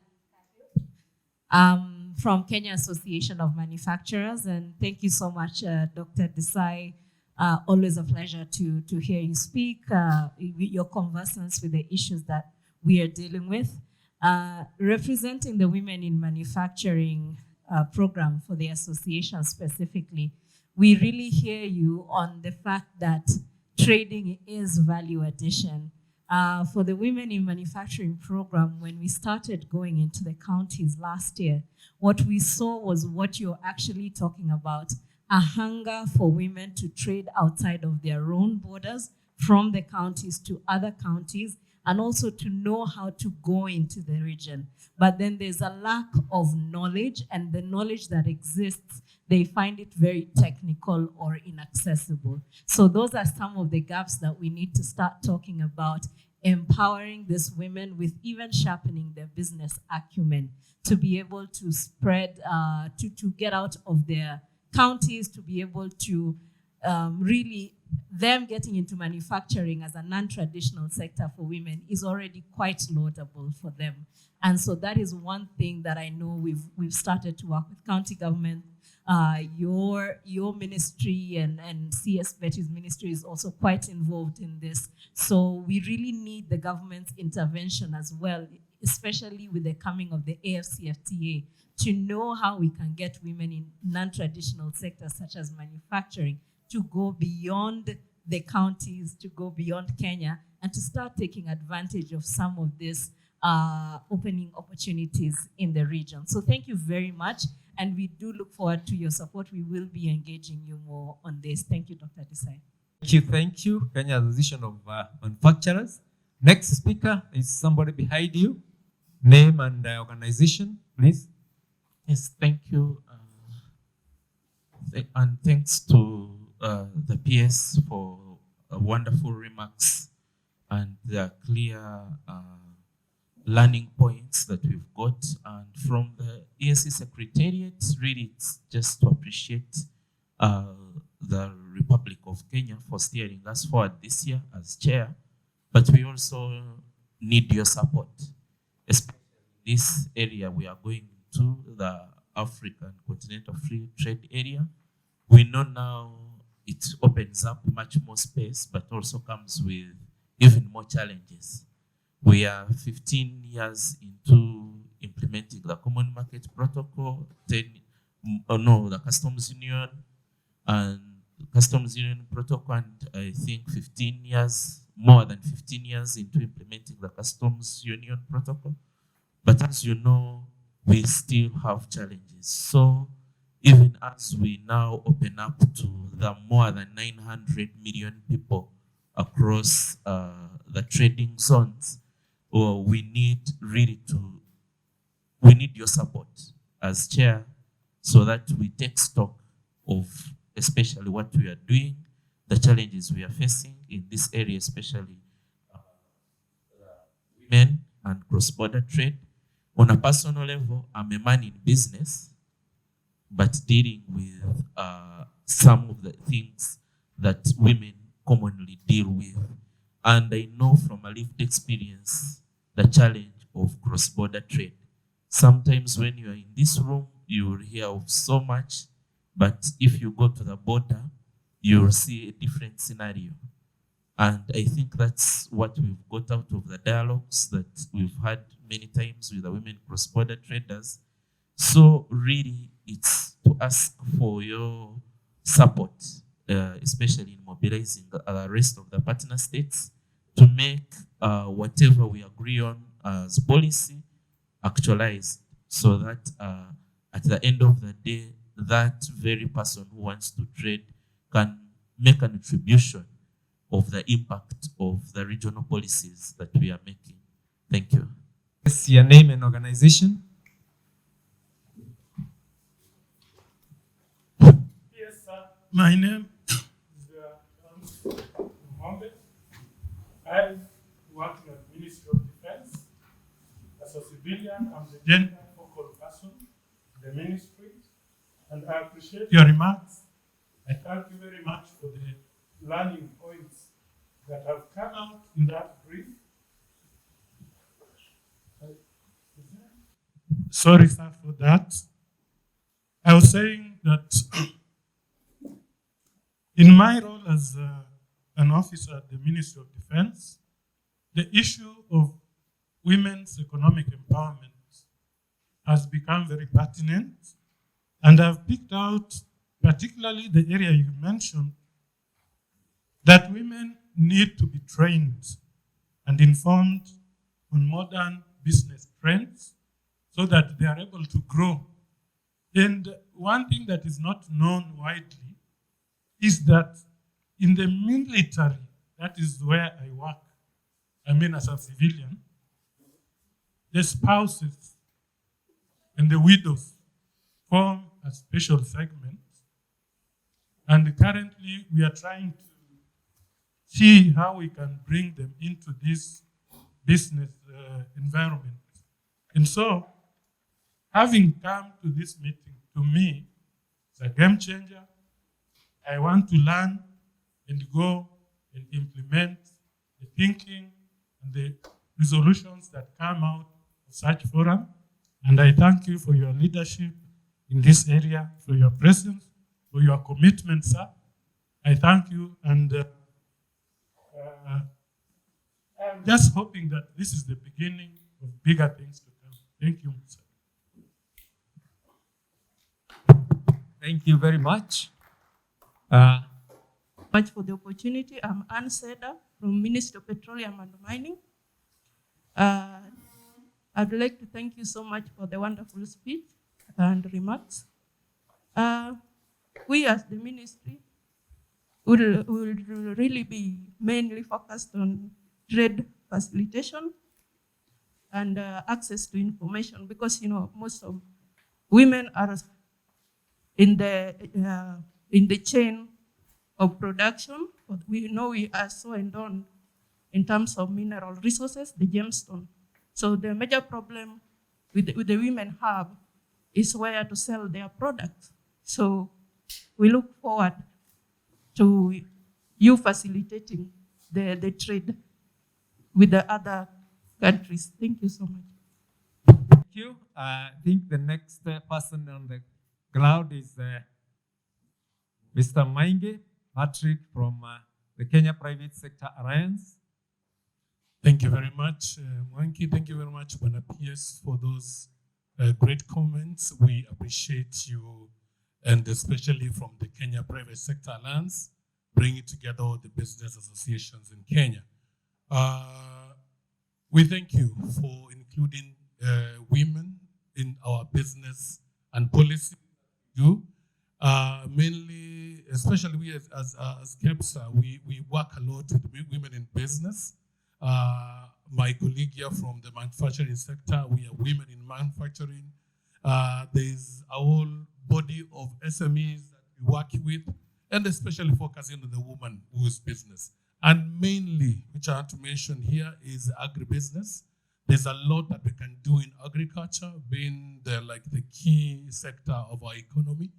And we are looking not just to have the woman as the mama mboga, where we buy the last product, but as the woman, as the owner of the business, the person who runs the business, the person who makes the key decisions to run these agribusinesses. So thank you very much, Bwana PS, and we continue to work with you. Thank you for your continued support.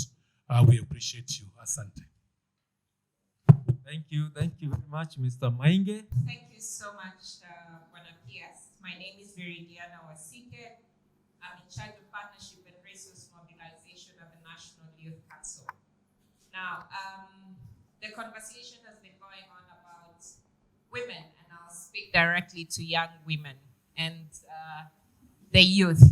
And I think, as well as my colleague from CAMSAID, as they have traversed the country, the National Youth Council has also traversed the country, and we have seen a lot of young women despair because, one, a lack of capacity building, especially within the trading space. A lot of them are not quite exposed. And additionally, as we have gone around, and especially with the AFC-FTA, we believe there's a lot of opportunity for especially the young people and young women in particular in trade. But this is not trickling down to them. And our biggest issue as well is the support of direct legislation for youth. And this are, as I say youth, I bring the context of young women at the same time. So even as we discuss in women empowerment here today, I think there is a clear focus that there has to be a target of young women, and that now comes as well into the introduction of how we are championing for our youth. Thank you. Thank you, Mr. Moderator. Thank you so much, PS. My name is Generous Minani, the Principal Gender and Community Development at the East African Community Secretariat. Relying on what you said so far, you mentioned there's so many tools we developed at EAC, and my contribution here as a you challenged us is that EAC is targeting or is strategizing on teamwork or partnership. We know that running as one country, one can reach very far, but if we go as a bloc, as an EAC, we can really achieve successfully what we are supposed to achieve. The center in front of us is said policy advocate. The aim is to advocate for gender equality and non-discrimination. To remind our participants here today, we are soon celebrating International Women's Day. The UN Women is gender equality today for a sustainable tomorrow, with a campaigning theme, break the bias. Break the bias, it has a lot of things inside. Our women, we are talking about empowering women. Our women need a mentorship from all sides, we can say. Honorable PS, when you negotiate and you are still negotiating for trading in our African continental free trade area, and we thank you so much for the achievement so far to be allowed to be accepted as successfully achieving a minimum agreements for being trading block A. So you were together as PSCs and as ministers in trade. We need togetherness within these people who are here, civil society, private sector, and anyone who is really advocating for empowerment of women. From this meeting or from Kenya as a country, we can learn or train other countries and we'll run together. Bwana PS, there is a way we can build on your experience, not as individual experience as a country in Kenya, to gather all other countries and get tangible or good information to build on. Our women today, or the free trade, the AFC FTA, without information technology knowledge, I think my daughter or my colleague there talked about youth. We need to build the capacity seriously of youth in this community and the young women as well.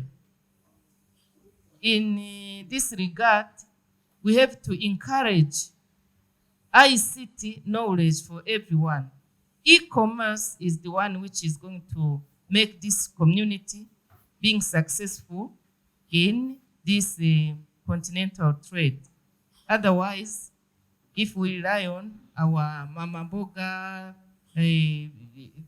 as traders, we will not reach far. And again, those mama mbogas, they are needed to be supported. As I said earlier, mentorship is very important. Peer-to-peer learning is very important.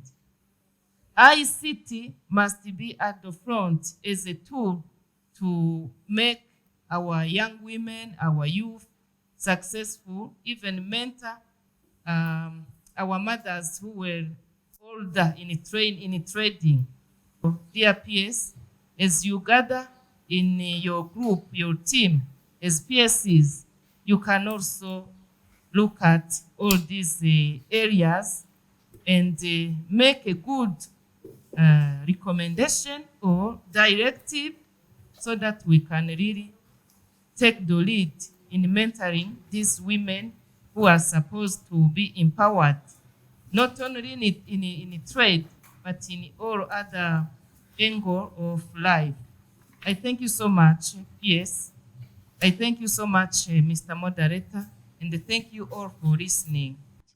And thank you, PS, for the brief that you've given us. I just want to say something and echo what Jean Rose has said, that there are all these opportunities that are available for women entrepreneurs, but we need to start from the core root, which is thinking about or transitioning women informal entrepreneurs to formal entrepreneurs so that they can access this opportunity. Like she has said, the case of the African Continental Free we Boga, like she said, she cannot access. So I think we need to start by that, the formalization of informal entrepreneurs. Thank you. Very important information that you've shared, your insights, your thoughts and ideas. And this is the richness of bringing this kind of dialogue together.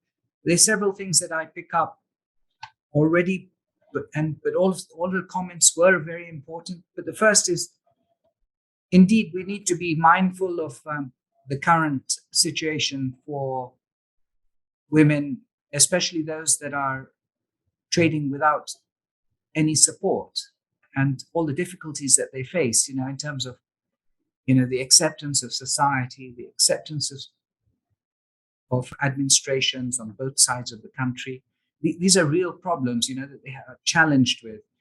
And so what I'm proposing is, and together with another key point that you mentioned, mentorship and guidance and access to opportunity. And I really think that the theme of your dialogue really has to be about economic empowerment, thereby addressing aspects of self-reliance, resilience, and inclusive development. I know and I'm aware that many leaders like yourselves are doing several things on different parallel structures, but this particular platform really has to go ahead and find solutions for dedicated ecosystems for women. We need to be mindful that many of them are actually just living on a hand-to-mouth basis, so they can't really have time to create ecosystems. So the ingenuity of an idea by way of using technology is important and relevant.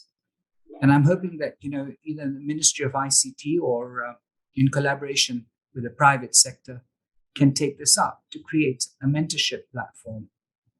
And indeed, this is doable because there's so much information required. Like, while policymakers have developed the simplified tariff regime, we're still getting many challenges with respect to implementing it. And this is just one policy initiative, but then there's several others. And that's what we need to ensure that we create a dedicated framework which enables people to understand even policy interventions, amongst many other opportunities. The other aspect that I think we could make a decision immediately on is the issue, and in particular on this mentorship issue. I'm seeking the support of CAM and KEPSA here to promote that leadership across, the 250 associations that they're in charge of. But most importantly, the networks that they have, both multinationals, intra and extra. It's time we realize that what we're doing is we're not requesting for something altruistically. What we're requesting for is a value proposition. Because if I'm making biscuits in Thika, for example, and I'm a member of Kenya Association of Manufacturers, I know that the biscuits are being sold to Congo. So then, why not amplify capacities at trade points so that women don't have to struggle, without a store, without knowledge of how to access the customs procedures, without being able to use lorries. There's so many unnecessary hardships. So what I'm basically saying is that the value proposition to the biscuit manufacturer is that we will amplify your trade into the 900 million people. But what you have to do is have some sort of semblance of investment with respect to the trade hub. And indeed, the counties have provided land. Namanga has provided 200 acres, Olilia another 50, and so on. And there are market systems already in place. So one area that could be really transformative, ladies and gentlemen, is that we see to it that we see collectively as leaders who understand this movement, who are champions of women traders and women empowerment, really make it a point to help stakeholders, large-scale private sector organizations and medium-sized, who are already using these routes across borders to understand, that implication and value proposition of how we would be able to amplify their markets through an investment in structure. So that's an immediate return of investment, and I'm hoping that our able leadership from representatives of CAM, KEPSA, and various other trade associations can take this up. The second issue here is that with respect to transitions, it is important to realize that we need to find ways in which we promote the organization. I know this is complex, but we would like to hear their voice collectively and across borders. So, the Women's Trade Association, when I was in Holili, it was normal for the Women's Trade Association for URT and the Women's Traders Association for Kenya to speak jointly. And so I think that we need to encourage that. And we need to encourage that with a link to the EAC, with a view of ensuring that we eventually achieve a much bigger dream, the policy development of cross-border women and SMEs in East Africa, which doesn't exist within the EAC.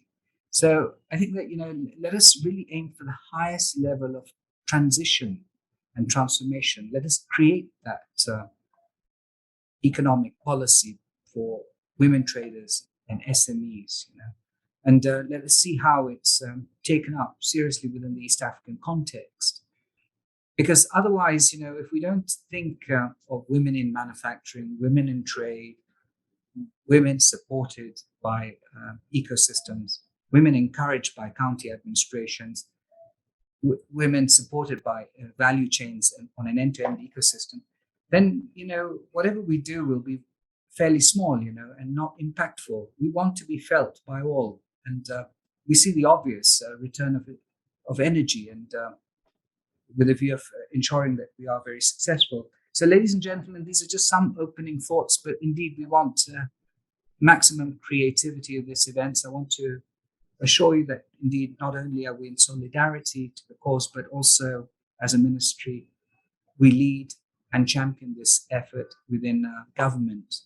And we also recognize and appreciate that you also, as individuals, champion this initiative in your respective networks and structures and associations and so on. And I know and I believe that that gives me all the confidence that indeed we will see women transition, for example, into transport sectors, agricultural value addition, textiles, and all the big things that we can imagine. So the pathway is quite clear. We do need very dedicated discussions. Everything is open for transformation. We're also discussing the Common Market Protocol at this stage. We're discussing ECMA. We're reviewing everything. We're open. We want to be all integrated, not fragmented. And we want to ensure that we create that fabric for transformation. With that, I'd like to thank you and I wish you a very good day. And I look forward to the report. You've had a PS, and he has officially opened this conference and wished us all the best. So now, looking at the program, unless somebody has something else to share the PS on, or he has gone. Okay, fine. So looking at the program, I think we had stopped at, but I think we can take a break. Okay. Yeah, so I'm just thinking that we could have 2 more remarks that are remaining. So now I want to invite KEPSA. KEPSA Patrick Maingi. Please, Patrick, I can see you are around. Welcome. Come and share with us your thoughts. Okay, sorry that we have to speak after the PS, and I will not keep you longer. I can see tired faces around the room, but we are the business people. We talk money more than time. Thank you very much. My name is Patrick Maingi, and I lead PPD. PPD is public-private dialogue, the dialogue between the public sector and the private sector. We work with all the other business associations. I see CAM is on the house, and many others, Chamber of Commerce, bankers associations, agriculture sector networks, so that we can change policy around the ease of doing business in Kenya. And that is my point of discussion on this forum, that as we talk about women empowerment, we can only be empowered first by the education we give, but then financially and economically. And that's where we come in as business associations. KEPSA brings together all these associations to become the big voice when we do our meetings with the likes of CCGD and YASCOF and the like, and the government. So I thank Mwengi. I'm told you left. But Mwengi and your team, Ministry of EAC and Trade and Industrialization, when we are doing our business, you've been very good to us. And we want to continue influencing policy. We advocate for policy to ensure we have 2-3 key things, and I'll stop at that point. The ease of doing business, so that we can do business easily. Let the women in this country do business better, easy, without a lot of things. Hatutaki kuona mamboga kimbizana na kanjo. I hope everybody can hear Swahili here. We don't want to see the women in our markets chasing together with the business, with the city council askaris, or which askari is that? Ease of doing business. Number 2 is the global competitiveness. Then we can invest well. And that index is measured by the World Economic Forum. The first index of ease of doing business is by the World Bank. And then there's that one, which is the Corruption Perception Index. As we reduce our corruption, we want to ensure that things are doing well. I work as a PPD manager, and I engage through the various platforms, from county governments to the national government, to state agencies, to the regulators and everybody, so that as we regulate business, we are making sure that there's good and conducive environment for women. As we keep talking, I expect to hear what we can do together to influence policy at the national account level, so that our women can trade and do better business, so that they are financially and economically empowered. Thank you very much. Thank you. Let's heads together. Thank you very much, the moderator. And after listening to Dr. Desai, I actually thought this is a trap. You can't have me speak after what the PS has said, because I don't think there's anything else that I can say. So Mr. Machete, I'm very upset about this. Next time, please don't make me speak after the PS, because then what I say is nothing close to what he has shared. So my name is Lynette, and I'm going to speak to you very briefly about the work we do at the bank on promoting gender equality and women's empowerment. Now, with me in the meeting is my colleague Chikane, who we actually come from the same department, but she handles our work in the region on civil society engagement. So at some point, I will actually ask Chikane just to come in and talk a little bit about our engagement with civil society.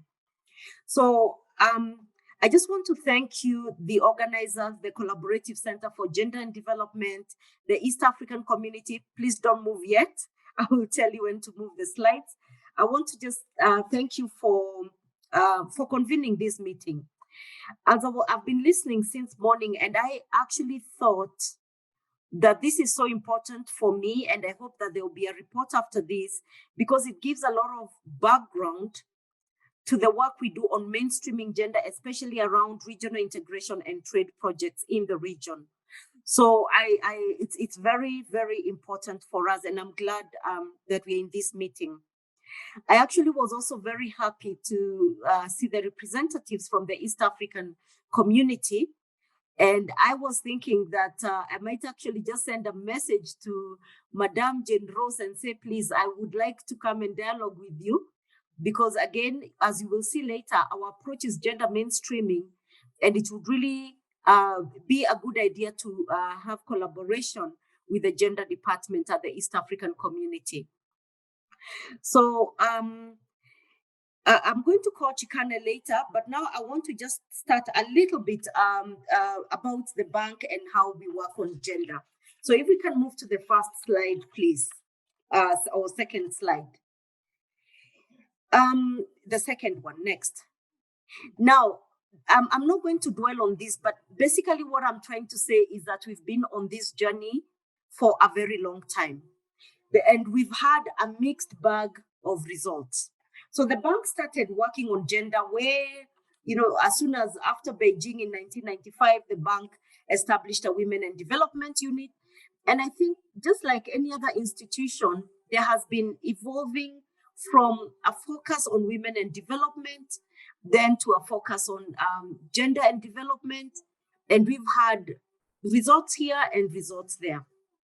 Now, around 2012, there was an evaluation of our gender work, and as well as other development partners. And a very interesting report came out that talked about gender mainstreaming being a road to results or a road to nowhere. And it really got us thinking, are we really headed towards results, or is it really a road to nowhere?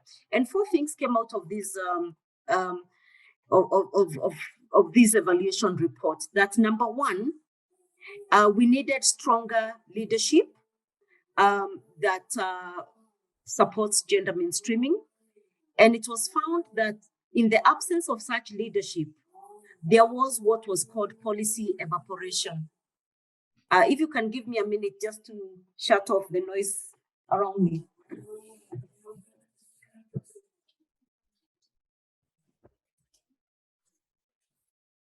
Okay.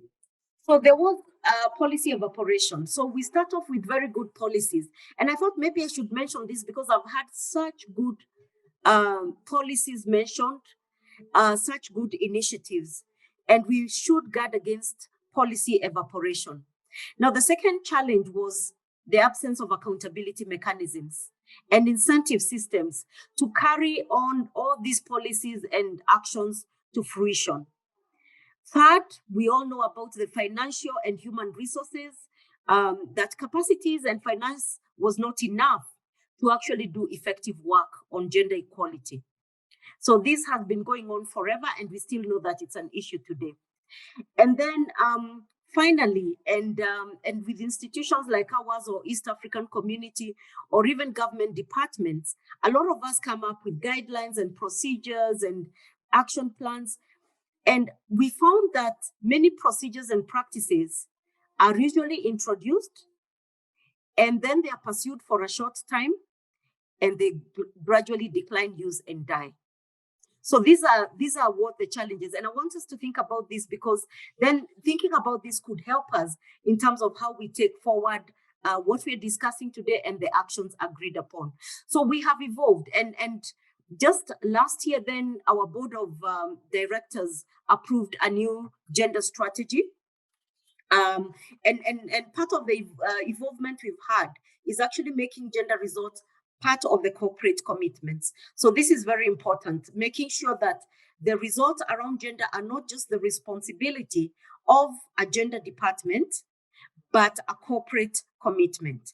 Now, if we could go to the next slide, where I talk a little bit about, I think, what has been mentioned by many. Now, back one. Now, our gender strategy, back again, is informed by a few facts. Yes, there. Now, we all know that across all sectors, and this was mentioned by Masheti when he opened, women and girls face several constraints. And these constraints refrain their active participation and benefit from the initiatives. So whether you look at agriculture, the issues that have been mentioned around cross-border trade, the issues that have been mentioned about this, the knowledge of simplified trade regimes, across all sectors, there are specific constraints. Now, on the other hand, we all know and agree that promoting gender equality and women's empowerment is instrumental in fostering inclusive growth. Of course, one of the bank's objectives in our strategy has been promoting inclusive growth. That will not happen unless gender equality is taken into account. Now, third, if we look at Africa as a continent, we know that if we don't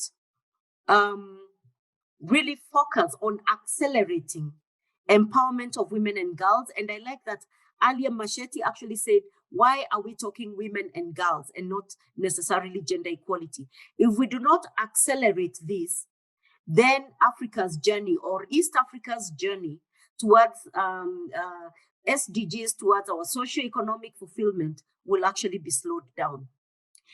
And the last bit is that we know that in countries where there's conflict, gender imbalances are even deeper. Now, in the community, in the East African community, we do have countries emerging or countries where we've had pockets of conflict. We know that it's even harder in these areas. So that trade in Busia and Malaba and trade in Namanga will not be the same as trade at the northern part of Kenya with South Sudan, and it will not be the same in DRC because it will be much more difficult in areas where there's conflict. But we also know that when we have situations such as the COVID pandemic, women will be disproportionately affected by COVID, by climate change. So with that in mind, then we as the bank then developed our bank strategy. And so we came up with 3 areas, and if we can move to the next slide, 3 areas that we'll work on, and I'll talk around them just now. So this strategy is really to transform Africa's key sectors into foundations of accessible opportunities where women, girls, men and boys can enjoy equal access, control of productive resources, and benefit from infrastructure and services. Now, you know that the bank has a huge focus on infrastructure.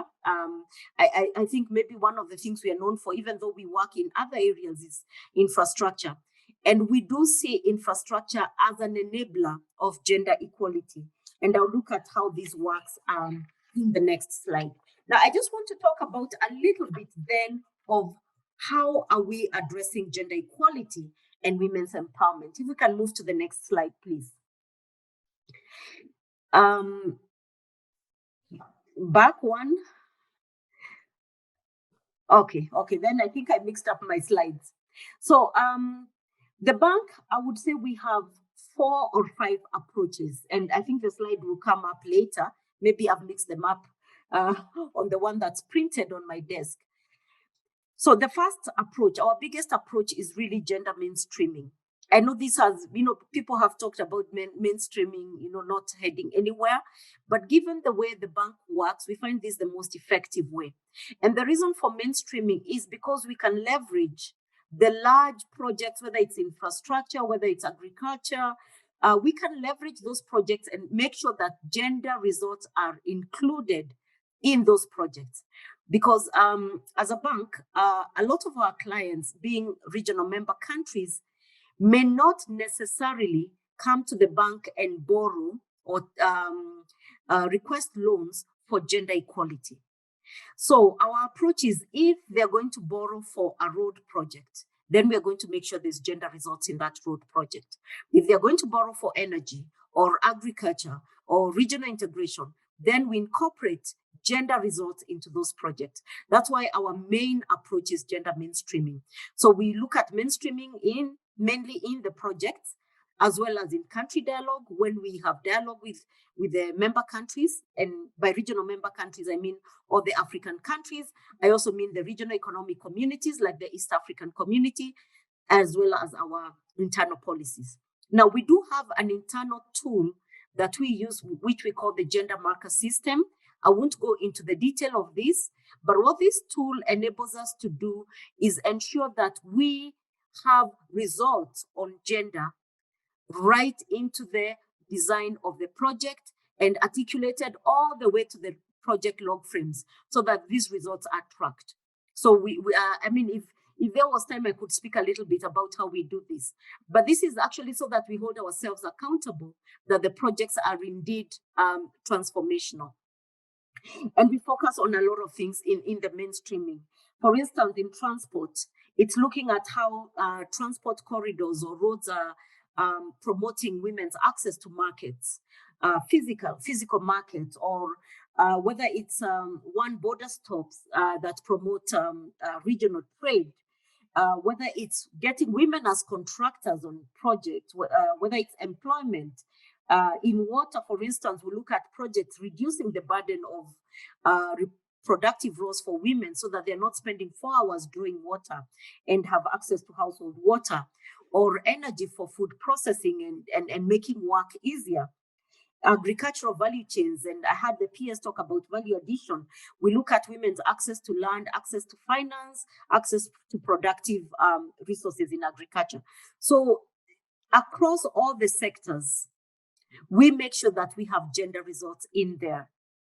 And with our marker system, we do know that there are certain projects where it's harder, but there are other projects where it's easier. And for those where there's more potential, then much more is required. So that's one way in which we address women's empowerment. The other area, and I had this mentioned earlier, it's around evidence building and knowledge. So for this, we work on gender profiles. I was actually thinking it would be such a good idea if we had a profile on gender for East African, for the countries, a regional profile that shows us the status of gender equality in the East African community.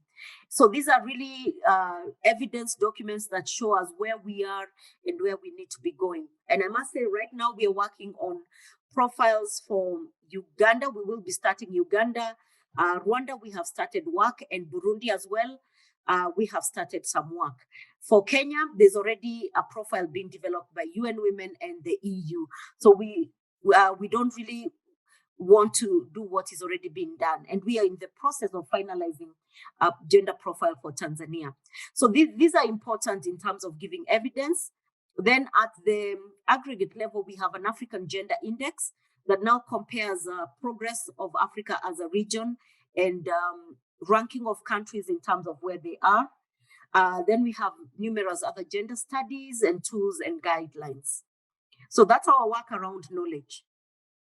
Then we've got flagship initiatives. And I've put AFAWA in red because I think a lot of you have heard about it. I had Machete mention the call for proposals earlier. This is the affirmative finance action for women in Africa. We do recognize that whilst our main approach is gender mainstreaming, we also need to have targeted initiatives that really catalyze action. Now, the AFAWA initiative is supposed to bridge the financing gap for women. And how we work in AFAWA is through 3 areas. Number one, it's access to finance, where the bank has extended a guarantee to the African Guarantee Fund that in turn guarantees commercial banks so that they make loans accessible to women. So the Africa Guarantee Fund is signing MOUs with several banks across the region, and so that women can actually go to the bank and borrow against this guarantee, which actually reduces their risk.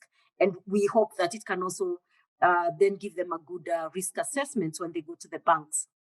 So access to finance. Within AFAWA, we also look at creating an enabling environment. This is looking at any policies or laws or that could challenge women from accessing to finance, and work with the regional member countries to address this.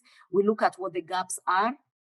And then finally, building capacity of both women entrepreneurs and financial institutions, entrepreneurs, to make them business ready, to help them grow businesses. And that's against it's against this that a call for proposal was that was mentioned earlier was made. And I believe the call either has come to a close or is coming to a close in a few days. And that particular call was looking at financing institutions that can actually help aggregate women entrepreneurs and build their capacity for growth. So that's a FAWA. Then we do have another initiative called Fashionomics. It's less about fashion, but more about promoting women's economic empowerment through creative industries. And we do know that across all regions, there's a lot of women in this area of work. And for this, there's actually an online marketing platform where traders or entrepreneurs can sign up and sell on this platform. I should have also mentioned the 50 Million Women Speak, which has come to a close, which actually one of the implementing partners was the East African Community, together with COMESA and ECOWAS, that was looking at creating an online platform for women to get information, for women to trade, for women to get information on a cross of entrepreneurship issues, including access to finance. Then, of course, the other things we do, I've put Gen 1 there. It's an internal term we use for projects whose sole objective is to advance gender equality. So whenever possible inside the bank where we have trust funds, we try and generate projects whose sole objective is to advance gender equality and women's empowerment. The other way we work is through policy dialogue with governments, with stakeholders like yourselves, with regional economic bodies, to get policy commitments to advance gender equality. And finally, capacity building, both internally and externally. Now, if we can move to the next one now, just to talk about the 3 key areas of our strategy. Some of them I've already mentioned. Now, given that background, our strategy, we chose to focus on 3 areas because, again, we've got to be selective. Now, the first pillar is empowering women through access to finance and markets. And I've talked about the AFAWA program there. But it's not just through AFAWA. It's also where we have agriculture projects or any other projects where there's room to enhance access to markets. Then we have this as a key area of work.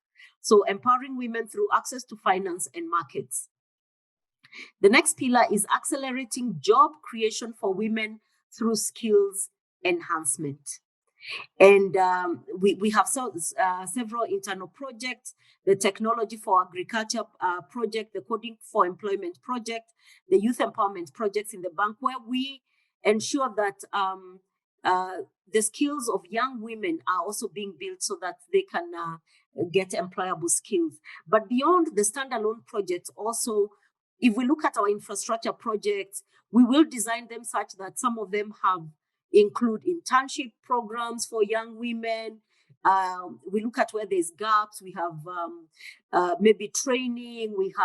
So we look for ways in which, through our projects, we are continuously creating skills that create employment possibilities. And then finally, given that we have a lot of focus on infrastructure, we see this as an enabler, and therefore we have this pillar around increasing women's access to social services through infrastructure. So it's making sure that we leverage our infrastructure projects to unlock opportunities for women, whether it's access to markets, access to water, all the issues that I had mentioned earlier. I think I want to stop there. I had a few more slides, I guess, that I had hidden, but I'll stop there so that in case there's any room for questions. But before that, my colleague Chikane, who works on civil society engagement, is online, and I would like her also to say a word or two on how we work on civil society engagement. Thank you. Good morning, everybody. Thank you, Lynette, for giving me time to speak. Very quickly, I'll just go ahead and say what the bank is doing with regards to civil society engagement in the bank. As we know that the bank has, with regards to civil society engagement, we've come a long way. From 1990, we've moved to developing frameworks for enhanced civil society engagement. Framework for developing, we've moved from 1990 to developing framework for enhanced engagement with civil society organizations. We've also moved from that to having a division of our own, which tackles civil society engagement and provides advisory services to the bank on civil society engagement, and have moved this year to developing the civil society engagement strategy. So for us at the bank, civil society organizations are like, we can liken it to the baobab tree, which is quite useful. The leaves are useful, the roots are useful, the juice is useful. So we see civil society engagement as very, very important in the bank's operation. So we've identified a lot of added values that civil society brings to bank operations, some of which are like identifying and setting development priorities. For instance, in developing projects, we involve civil society in design of these projects to be able to bring their on-the-ground experience, their field experience into designing this project. We also have civil society's added value in monitoring and evaluation, where they are able to hold service providers and different stakeholders accountable for projects that are being carried out in different regional member countries. Civil society is also useful for community mobilization and sensitization. For instance, when we have projects and we need to get buy-in from these projects, we need civil society to be able to get to far to reach areas, to be able to mobilize beneficiaries, sensitize them about this project so that they're able to come out in mass and reap the benefits of projects being carried out in their community. And of course, we have advocacy and policy influencing, which is what we know civil society for, being able to advocate and influence policies that will help impact on development. We see these added values in the delivery of the bank's high fives. We see inclusion and participation, where we use local solutions to solve local problems. So we don't go out, we use civil society ideas and researches such as this that we're talking about today to solve local problems. So we can't go out to Uganda to get solutions from Uganda to solve problems in Kenya. We can also see civil society ownership within communities, so that communities are able to come and take ownership of projects. We see that I involve them in projects so that they are able to take ownership of projects being carried out in different regional member countries for the sake of sustainability. And we also involve civil society to reduce risk of failures of projects because of the on-the-ground experiences of civil society. Their ideas are relevant to the bank's operations, so that they tell us things they give us ideas on things that we're supposed to do to reduce risk and to ensure that projects that were carried out in regional member countries succeed. We also have transparency and accountability, like I mentioned before, and we also see that projects that are being carried out in regional member countries with support of civil society organizations have maximum impact. At the bank, we have 4 work streams for enhancing civil society engagement. We have the first one, strengthening institutional capacity on civil society engagement. Currently, I mentioned that we are developing the civil society engagement strategy. We've gotten ideas from different stakeholders, including civil society, to be able to develop this strategy that will drive civil society engagement in the bank. We're also mapping out trust funds to design a civil society engagement funding mechanisms, which will allow civil society to be funded directly by the bank on certain projects. We are also developing an M&E framework and a CSC tracking system. This came on strongly in one of the civil society forums that we had, I think the one of 2020, that the bank develops an M&E forum that will help to track civil society engagement. We are currently working on that. We also overseen the CSO's bank committee. Currently, we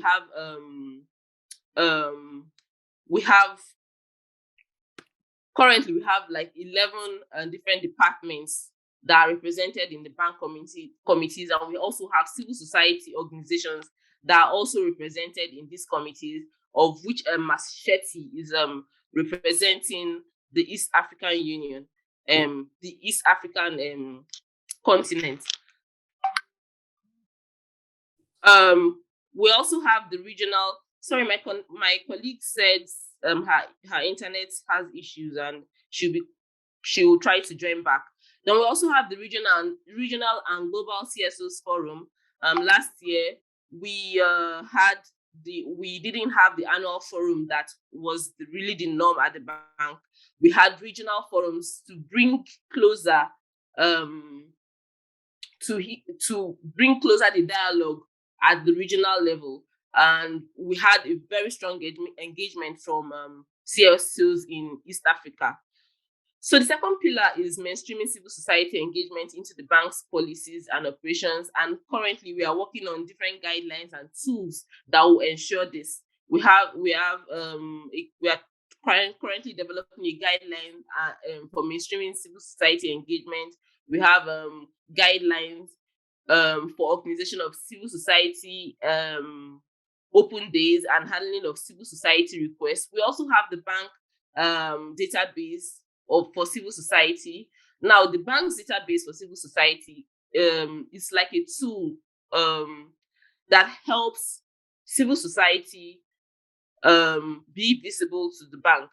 So, for instance, through the database, we are able to broadcast information like the call for proposal that Machete had mentioned initially. We shared it in the database and also shared it externally for those who are not registered in the database. I would really advise that CSOs gathered here today will try and register in the bank's database, because it gives you visibility to know what the bank is doing with regards to civil society engagement, to be able to get information on this call for proposals and other useful information. We also have another pillar is building capacity and knowledge management on civil society engagement. Currently, we are designing a capacity building program